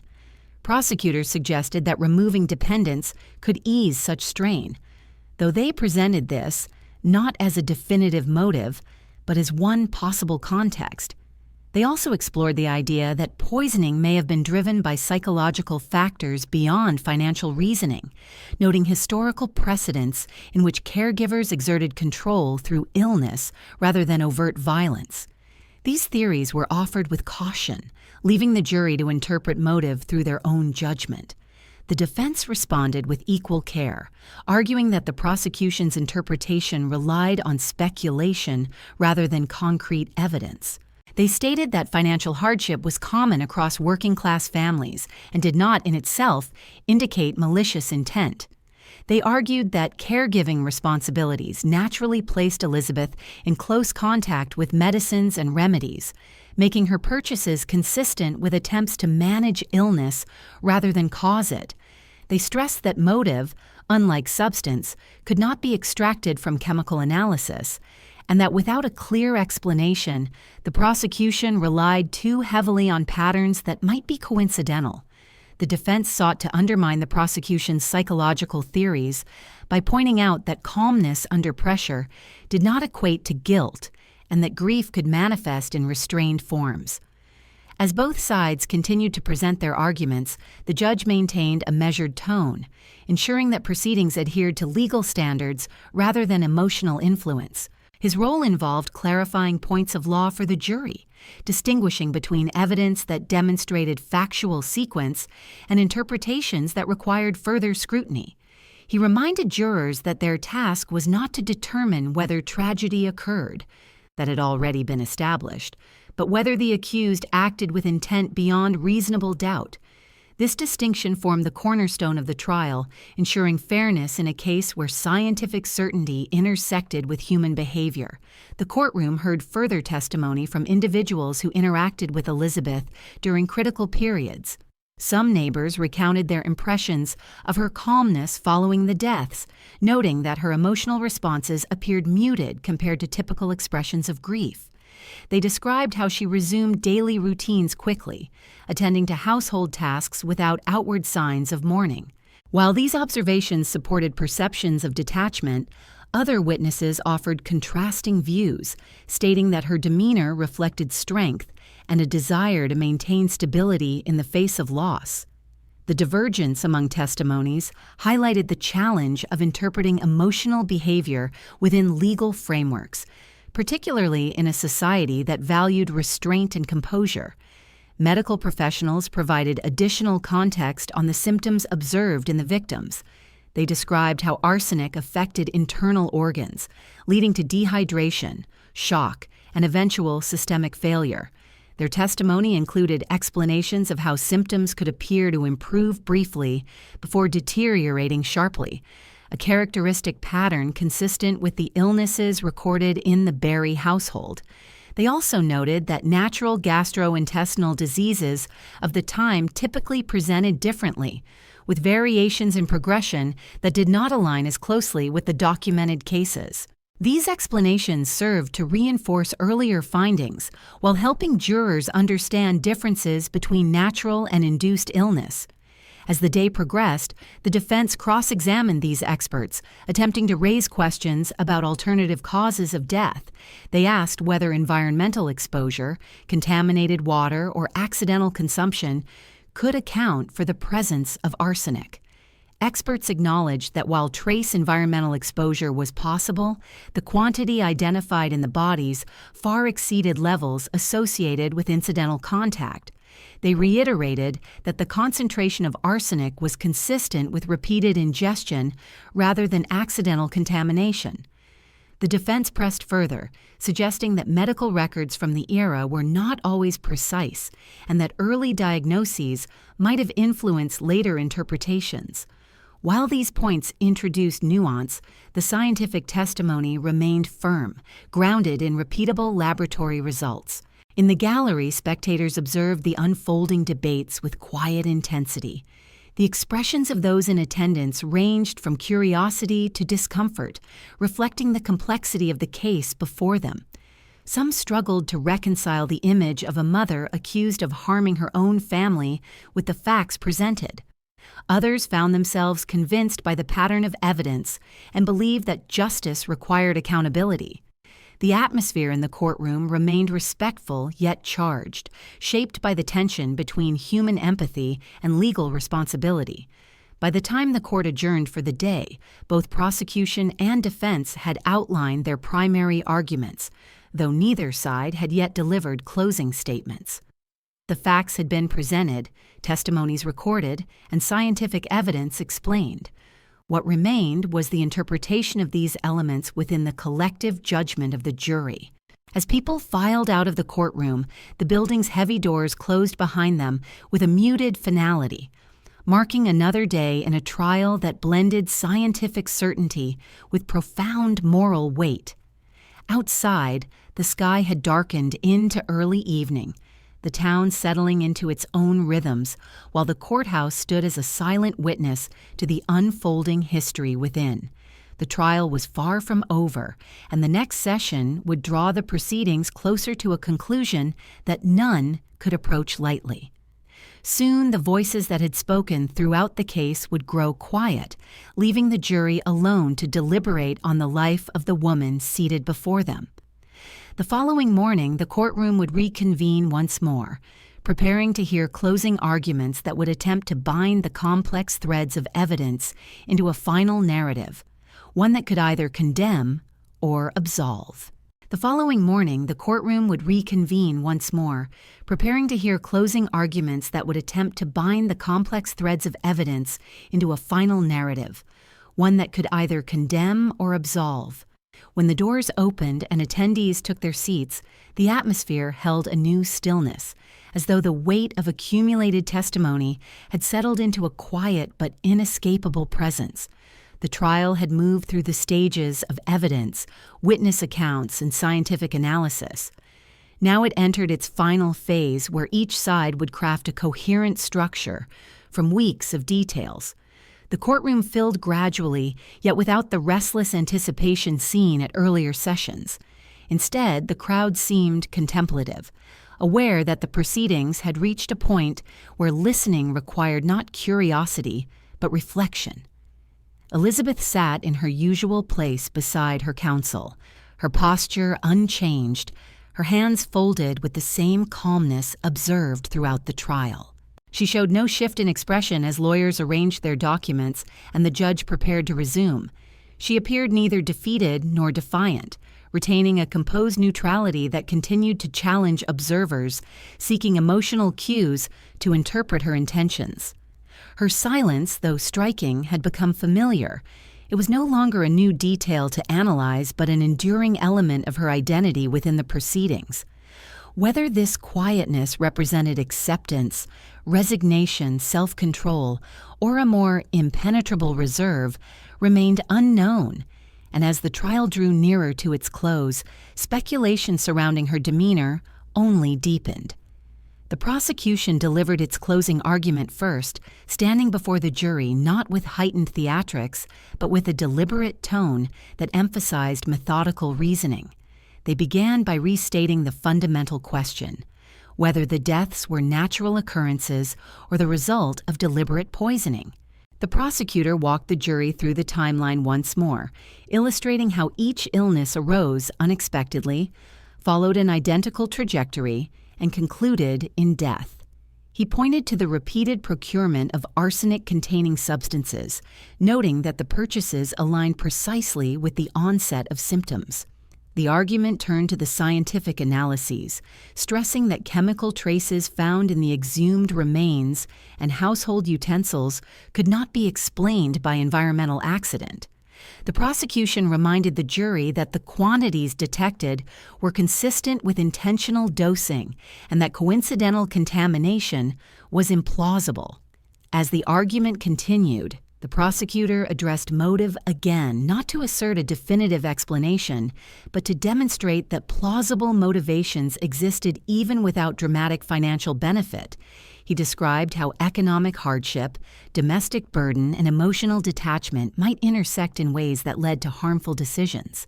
He did not position these factors as certainties, but as contextual elements that supported the possibility of intentional action. The prosecution concluded by urging the jury to rely on the clarity of evidence rather than emotional interpretation, asserting that the facts presented formed a coherent pattern that pointed unmistakably to guilt. The final statement was not delivered with flourish, but with a quiet finality, emphasizing that justice required acknowledging the reality revealed by forensic science and documented events. When the prosecution returned to its seat, a silence followed before the defense rose to present its closing remarks. The defense adopted a tone centered not on counter-accusation, but on doubt. They began by reminding the jury that the legal standard for conviction required proof beyond reasonable doubt, not the mere presence of suspicion or correlation. The defense argued that while arsenic had indeed been found, the court could not conclusively prove who administered it or whether it had been introduced intentionally. They emphasized that Elizabeth's role as caregiver naturally placed her in contact with medicinal substances, making proximity inevitable rather than incriminating. The defense drew attention to the absence of clear motive, arguing that without identifiable gain, the prosecution's interpretation relied on conjecture rather than demonstrated purpose. Their closing remarks turned to medical uncertainty. The defense recalled that Victorian science, although advancing, was still imperfect. Diagnoses varied widely, records lacked precision, and some illnesses shared symptoms with poisoning. They suggested that the deaths could have resulted from infection or dietary contamination, pointing to the harsh living conditions of industrial towns and the limited access to clean water. They acknowledged that arsenic findings were compelling, but urged jurors to consider whether contamination could have occurred through household use rather than deliberate administration. The defense concluded with an appeal to restraint, warning against allowing fear of hidden domestic danger to overshadow the requirement for certainty in capital cases. Throughout both arguments, the judge observed with careful attention, preparing for the guidance he would soon deliver to the jury. When both sides finished and returned to their seats, the judge rose to address the courtroom, bridging the proceedings to the next stage. His instructions were deliberate, outlining the criteria under which guilt could be determined. He reiterated that suspicion alone was insufficient and that emotional impressions of the defendant's behavior could not replace documented evidence. He emphasized that the jury must weigh testimony, chemical findings, and recorded actions as parts of a coherent whole. His guidance framed the case not as a moral judgment of character, but as a legal determination rooted in demonstrable fact. When the judge concluded, the courtroom remained still as jurors were escorted from their seats and guided to a private chamber where deliberations would begin. The doors closed behind them with a muted finality, separating the decision-makers from the spectators, who remained in silent anticipation. Outside the chamber, time slowed. People shifted quietly on wooden benches, speaking only in hushed tones or not at all. The defendant sat motionless, her gaze fixed forward rather than on those surrounding her. The legal teams exchanged few words, aware that their roles were temporarily complete. Everything now depended on the interpretations formed behind closed doors. Deliberations extended through hours marked by long pauses, the jury confronting not only scientific evidence, but the psychological weight of determining responsibility for the deaths. They reviewed documents, discussed expert testimony, and debated whether alternative explanations held credibility. Their task was not simply to affirm guilt or innocence, but to assess whether the evidence presented removed reasonable doubt. As the hours passed, the courthouse remained in a state of waiting, with corridors quiet and the fading afternoon light casting shadows across stone floors. When the jury finally prepared to return, word passed through the building in subdued movements rather than spoken announcements. People filed back into the courtroom, their expressions tense and unreadable. The judge resumed his position, the defendant returned to her seat, and the jury re-entered in solemn formation. The silence that followed felt heavier than any previous moment in the trial, as all attention shifted to the foreman, who held the verdict sealed in official wording. The foreman rose, prepared to speak the decision that would determine whether Elizabeth's future lay in freedom, continued imprisonment, or a punishment far more severe. The courtroom drew a collective breath as the verdict was about to be read, the final words of the trial mere seconds away from being spoken. The courtroom drew a collective breath as the verdict was about to be read, the final words of the trial mere seconds away from being spoken. The foreman stood, holding the written decision with a solemn composure that reflected both the weight of evidence and the burden of judgment carried by the jury. The judge signaled for the proceedings to resume, and a stillness settled over the room so complete that even the shifting of garments or the faint closing of a door in the corridor seemed intrusive. All eyes fixed on the foreman, whose voice, when it finally emerged, carried not dramatic force, but measured restraint consistent with the seriousness of the moment. The verdict, delivered in clear and steady tone, declared Elizabeth Barry guilty. The words reverberated through the courtroom with a quiet intensity, rather than a sudden outburst of reaction. There were no cries, no dramatic gestures, only a collective intake of breath and the muted murmuring of those who had come to witness the conclusion. Reporters leaned forward, rapidly transcribing the announcement into notes that would soon be circulated across national newspapers. Some spectators lowered their eyes, struck by the gravity of the sentence. Others sat upright, convinced that justice had been rendered. The accused remained still, absorbing the verdict with the same calm composure she had maintained throughout the trial. Her expression did not shift into visible despair or protest. She neither turned toward the jury nor pleaded for reconsideration. Instead, her gaze remained fixed forward, her hands folded neatly, as though the final judgment had confirmed something she had anticipated rather than disrupted her internal equilibrium. The judge, recognizing that the verdict marked not only the conclusion of deliberation, but the beginning of sentencing, proceeded to address the courtroom with the solemn authority associated with capital cases of the era. He reiterated the findings of the trial, acknowledging the careful work of jurors and the significance of forensic evidence that had shaped their decision. He stated that the deaths resulted from deliberate poisoning, carried out through repeated administration rather than sudden acts, and that such crimes, concealed beneath the guise of care, required decisive legal response. His tone remained formal and direct, devoid of emotional embellishment, embodying the Victorian judicial commitment to structure and impartiality. When he turned his attention to Elizabeth, the tone shifted subtly, reflecting not personal condemnation but the gravity of sentencing. He explained that murder by poisoning, due to its methodical nature and breach of domestic trust, was considered among the most serious forms of homicide. He noted that the law provided limited options for punishment in cases where guilt had been established with certainty. After a final pause, he delivered the sentence: death by hanging. The method, standard for the time, was carried out not in public spectacle, but in controlled circumstances intended to uphold legal procedure. No visible reaction came from Elizabeth upon hearing her fate.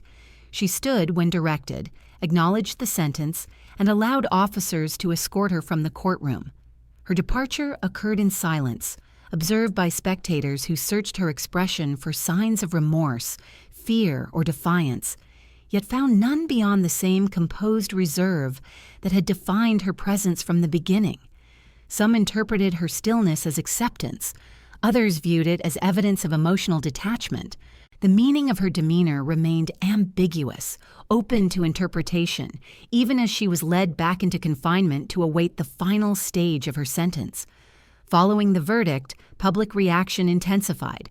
Newspapers published detailed accounts of the trial, focusing not only on the forensic evidence, but on the unsettling contrast between domestic caregiving and concealed harm. Writers described the case as an example of the dangers posed by unregulated access to toxic substances and the need for continued advancements in forensic science.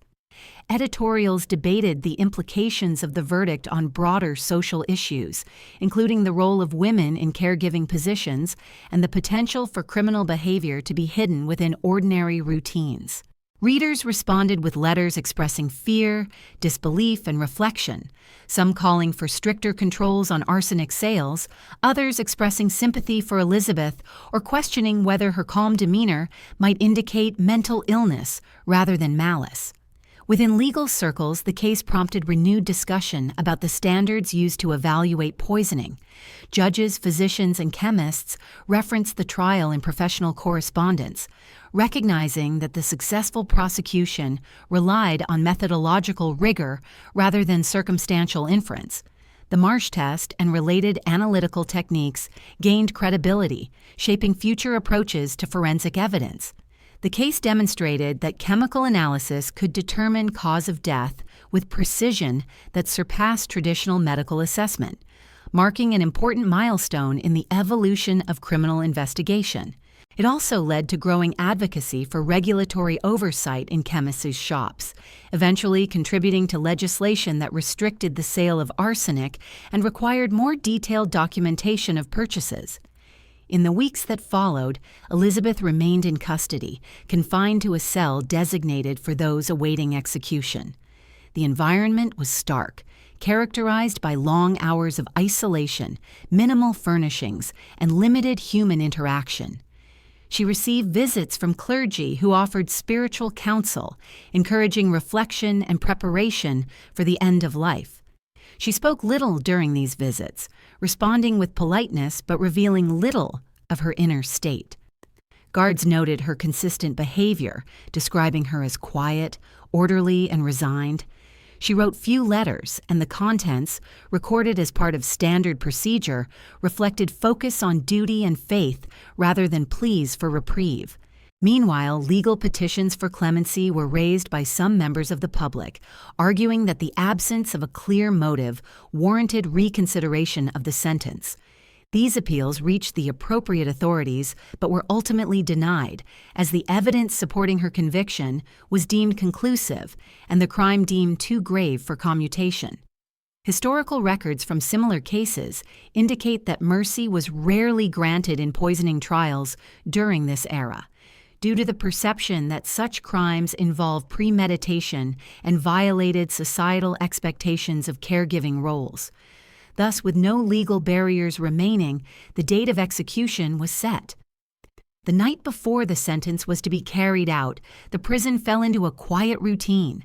Elizabeth rested in her cell, receiving final visits and writing her last correspondence. She did not request special privileges nor display visible agitation. Her composure remained consistent with her demeanor throughout the trial, prompting renewed speculation among observers about her emotional interior. Whether her calmness reflected denial, acceptance, or an internal world shielded from external scrutiny would never be fully understood. Morning arrived with muted light. Prison officials moved through the corridors with deliberate steps, performing duties associated with capital punishment.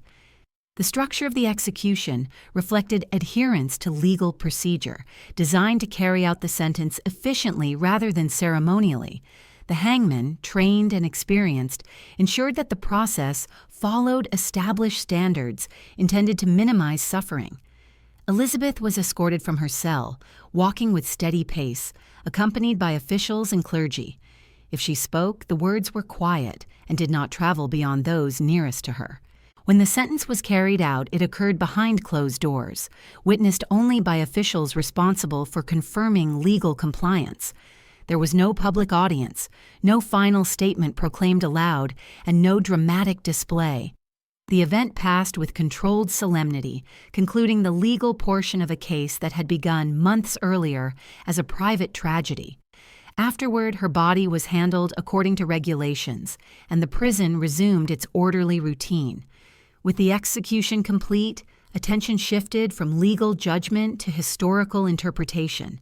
The case remained a subject of medical, legal, and journalistic discussion, shaping future standards in forensic science and contributing to reforms that regulated access to toxic substances.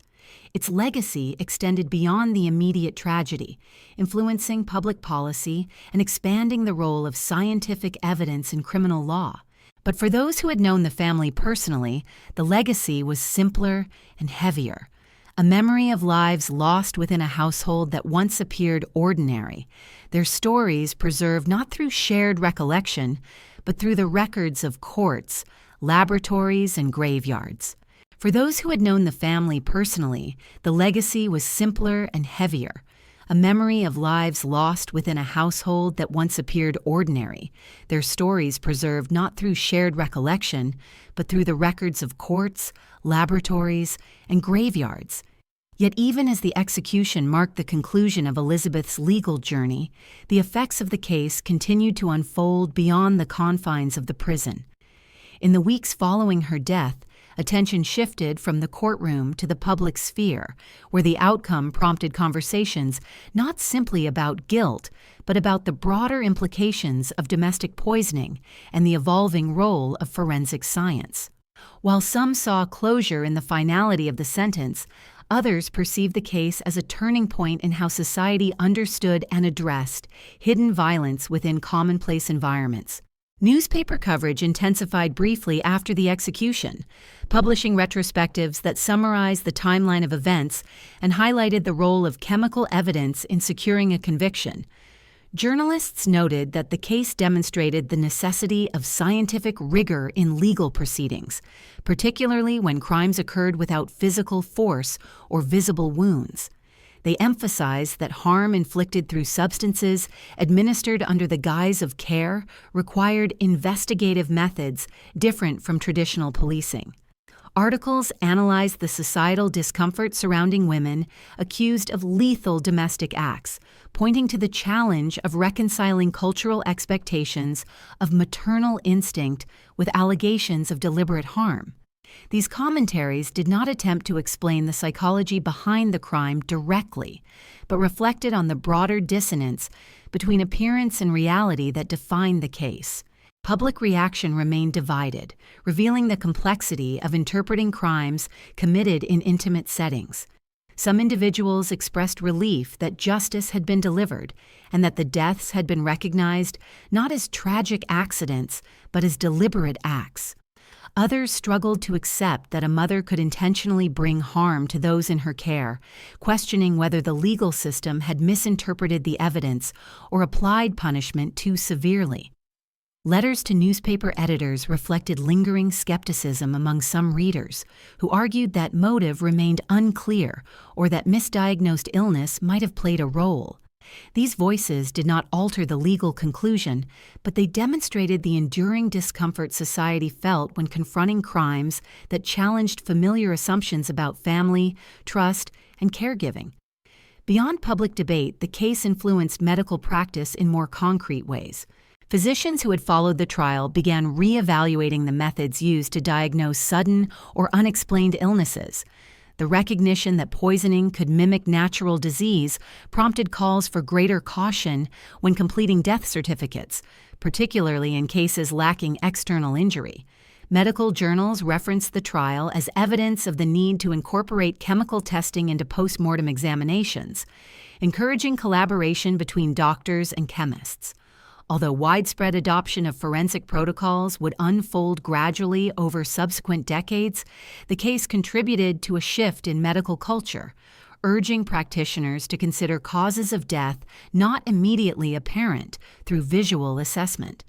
Legal institutions also responded, recognizing that poisoning presented unique challenges to law enforcement.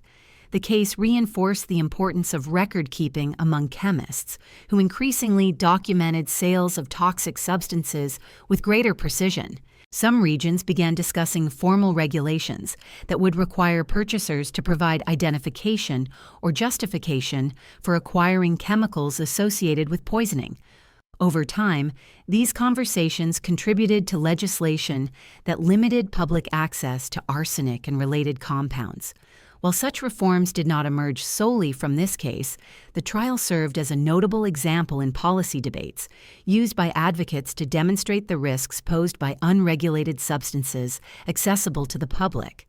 The community where the deaths occurred experienced a quieter but more personal transformation. Neighbors who had once interacted with the Berry family resumed their routines, yet the memory of the events lingered in daily consciousness. Streets once associated with ordinary life now carried a deeper emotional weight for those who had witnessed the gradual progression of illness without understanding its cause. The cemetery where the victims were buried became a place of reflection not solely for mourning, but for contemplation of how unnoticed patterns can conceal profound harm. Families became more cautious in how they interpreted illness within their own households, more attentive to the substances used in domestic care, and more inclined to seek multiple medical opinions when symptoms appeared unusual or persistent. As for James Barry, the impact of the case remained deeply personal and largely undocumented in official records.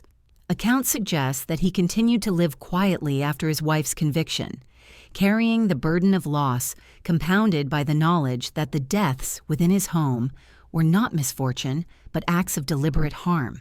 He withdrew from public attention, avoiding the conversations and speculations that accompanied the case, and sought to rebuild his life in the shadow of events he could not undo.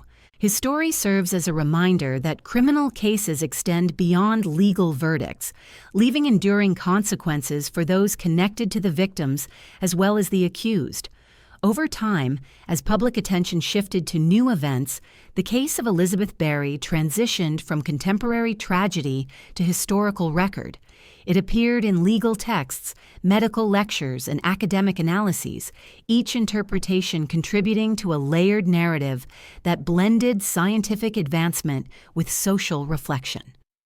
The case became part of the broader history of forensic toxicology, referenced as a moment when scientific methods proved decisive in confirming cause of death. It also became part of the history of crime, illustrating how violence can occur beneath outwardly mundane circumstances, and how societal assumptions about gender and domestic life can obscure danger. In these historical accounts, the focus often moved away from personal biography and toward structural implications. The details of Elizabeth's life, her relationships, and her private thoughts faded behind discussions of arsenic detection, courtroom evidence, and legal reform.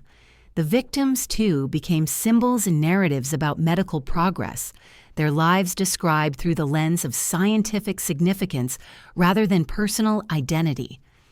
This transformation reflects a broader pattern in historical documentation, where individual experiences become part of larger narratives shaped by institutions rather than personal memory.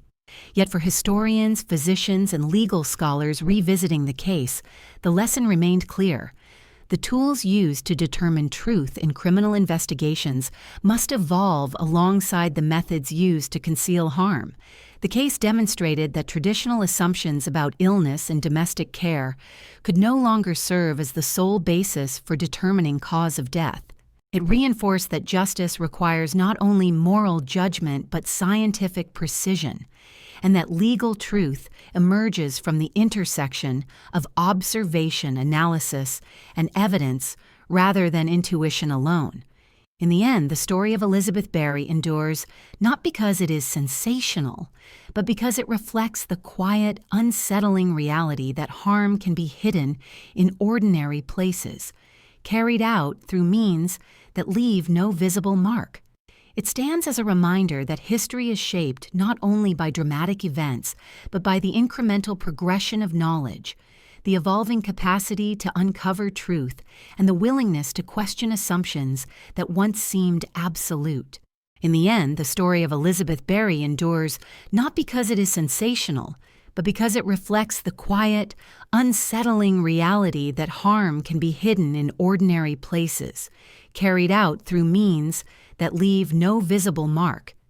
Yet beyond the courtroom verdicts, scientific implications, and legal reforms, there remained a more intimate layer of consequence, a community reckoning with memory and loss, and a family left to navigate the aftermath of events that forever reshaped their identity. Once the case faded from national headlines, the story continued in quieter spaces, cemeteries, households, and personal recollections that carried the weight of grief long after public attention moved elsewhere. The execution marked a legal conclusion, but life outside prison walls continued with interruptions that reflected the lingering emotional and social impact.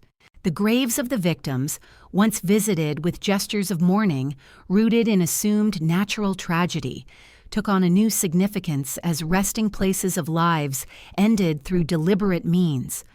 The burial sites remained modest, marked by simple stones rather than elaborate monuments, consistent with working-class customs of the era. Visitors approached them not only with condolences, but with a changed understanding of the events that led to their presence there. What had once been seen as misfortune was now recognized as a crime, altering the emotional relationship between visitors and the space itself.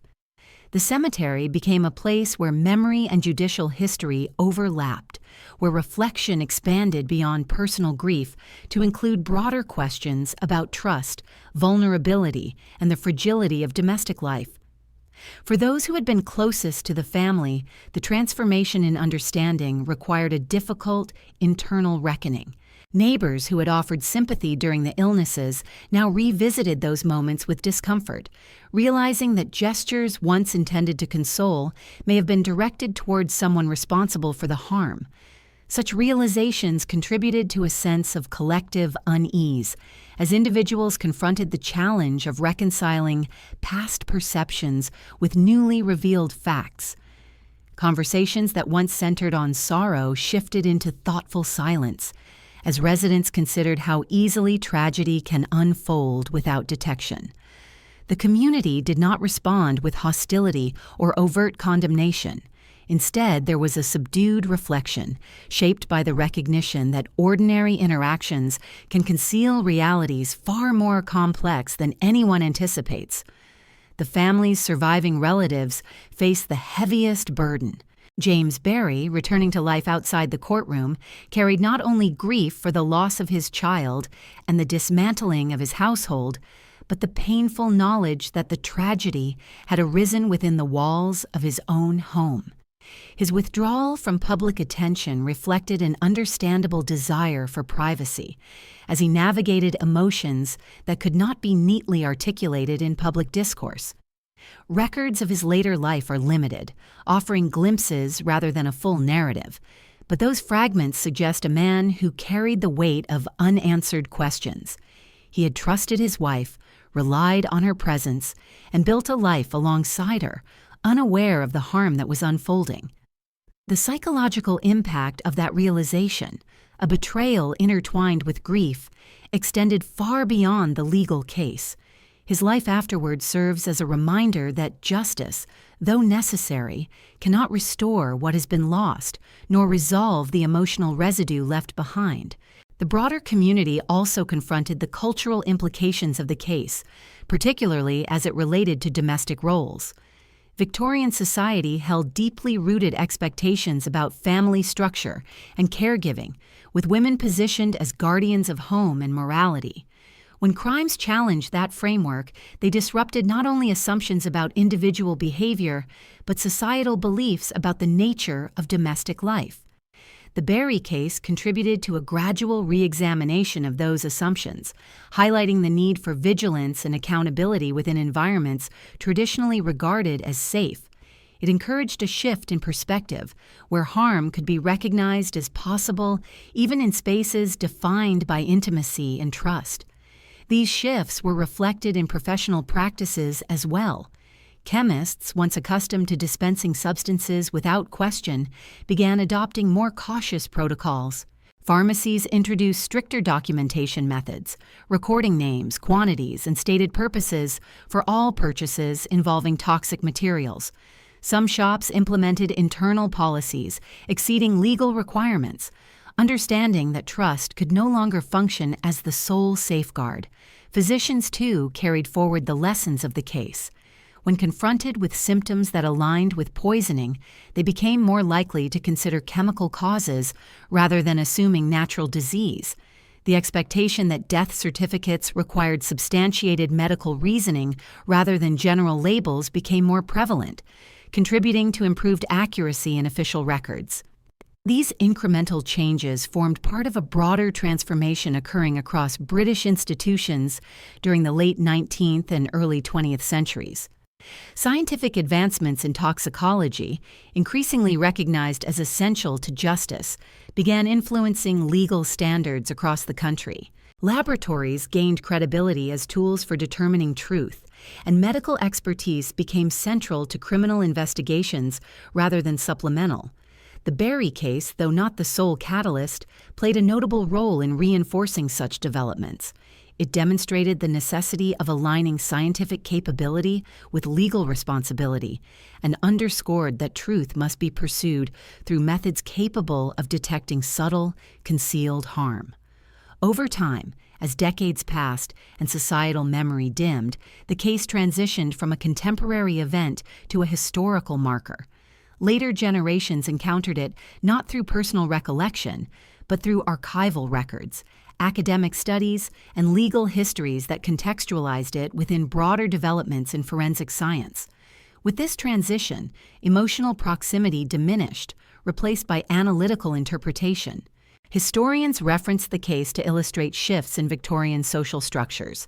Medical textbooks cited it as a milestone in toxicology, and legal scholars used it to examine the evolution of evidentiary standards.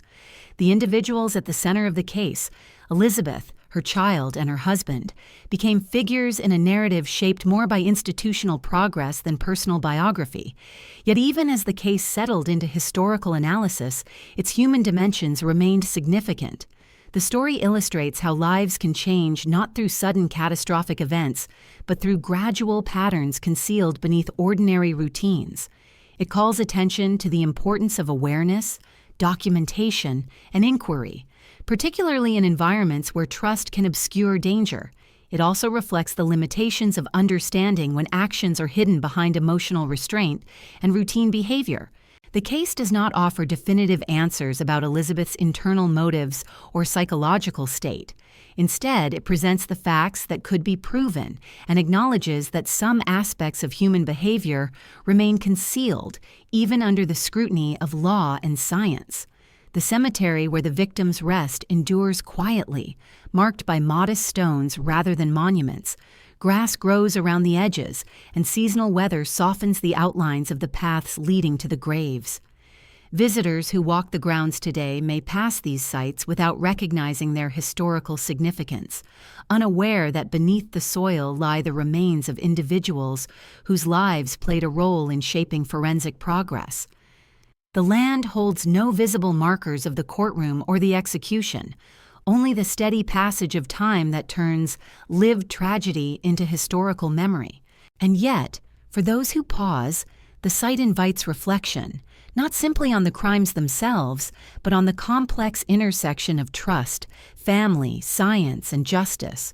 The quiet earth becomes a reminder that history often unfolds in silence, leaving traces not only in archives and legal records, but in places touched by human life and loss. There, the story persists, not in dramatic retelling, but in the stillness that marks where lives were lived, harmed, and finally laid to rest. The quiet earth becomes a reminder that history often unfolds in silence, leaving traces not only in archives and legal records, but in places touched by human life and loss. In the years that followed the case, researchers, scholars, and historians would return to it not for its notoriety, but for what it revealed about the evolution of forensic science and the complexities of understanding human behavior. The story of Elizabeth Berry remained anchored in the early tension between traditional medical interpretation and emerging chemical analysis, a tension that defined much of 19th century progress. While society had long understood that poisoning could occur, the ability to identify it with precision marked a turning point where science began to challenge assumptions once accepted as definitive. The case demonstrated that truth could reside in chemical residue invisible to the eye, that answers could be uncovered not by witness testimony alone, but through subtle traces preserved within the body. For this reason, the case occupied a unique space in historical discourse, neither forgotten nor sensationalized, but acknowledged as a formative moment in the pursuit of scientific justice. Over time, the lessons drawn from the investigation influenced the standards by which future illnesses were interpreted. Physicians became increasingly cautious when diagnosing sudden deaths, particularly those occurring without visible injury or clear external cause. The role of toxicology expanded beyond isolated cases and became an integral component of medical training.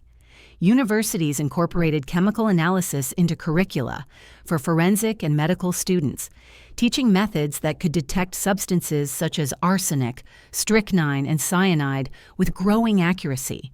These developments did not occur overnight.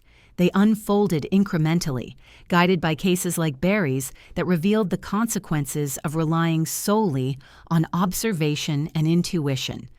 The medical profession, once rooted primarily in clinical experience, gradually embraced laboratory science as an indispensable counterpart to bedside practice. Legal institutions underwent similar transitions. The case emphasized that justice could not rely only on testimony or character evaluation when confronting crimes executed through imperceptible means. Courts began to require more rigorous standards for evidence in poisoning trials, insisting on chemical proof and clear causal demonstration. Judges became increasingly aware that domestic environments previously assumed to be beyond suspicion could harbor acts of harm concealed by routine care. These shifts contributed to broader reforms in evidentiary law, shaping how courts evaluated scientific testimony and how experts presented their findings. The legal system did not simply adopt scientific conclusions. It adapted itself to incorporate scientific process as part of its structure. Beyond legal and medical institutions, the case influenced public consciousness in quieter ways. The 19th century held deeply rooted beliefs about family roles, particularly the idea that women served as protectors of home and morality. When crime appeared in that context, society confronted not only the event itself, but the discomfort of witnessing violence, where it least expected to find it. The Barry case contributed to a gradual recognition that domestic spaces, though culturally idealized, could also be sites of hidden danger. It did not redefine societal values, but it introduced caution into previously unquestioned assumptions. Over time, public understanding of crime expanded to include not only acts committed through force, but those executed through control, access, and proximity. The impact was subtle, yet significant, reshaping discussions about vulnerability and trust. Historical interpretation of the case also evolved as scholars reconsidered how personal narratives intersect with social forces. Early accounts emphasized guilt and forensic evidence, sometimes reducing Elizabeth Barry to a symbolic figure representing deception within domestic life. Later analyses sought to explore her story with greater nuance, acknowledging that while evidence demonstrated responsibility for the crimes, the deeper context of her actions remained elusive. Very little documentation survived that revealed her personal reflections, motivations, or emotional state in her own words. As a result, historians balanced known facts with the recognition that parts of the story would remain permanently obscured. The absence of clear personal records created space for inquiry without encouraging speculation, reinforcing the distinction between documented truth and unverified interpretation. In this way, the case highlights a broader theme in historical study, that archives preserve actions more reliably than intentions. Researchers can trace medical notes, trial statements, chemist receipts, and official reports with precision. They can identify substances used, timelines followed, and decisions made by authorities. But they cannot fully reconstruct inner lives, emotional landscapes, or private reasoning that shaped those actions. This limitation does not diminish the significance of the case. Instead, it underscores the importance of approaching history with both rigor and humility. It invites readers to acknowledge that while events can be analyzed, some parts of the human story remain beyond record-keeping, existing only in silence. As the decades passed and the case became part of broader academic literature, its emotional immediacy faded, replaced by a reflective distance. What remained was not the shock of scandal, but an appreciation of how a single sequence of events contributed to lasting changes in public policy, scientific practice, and legal procedure.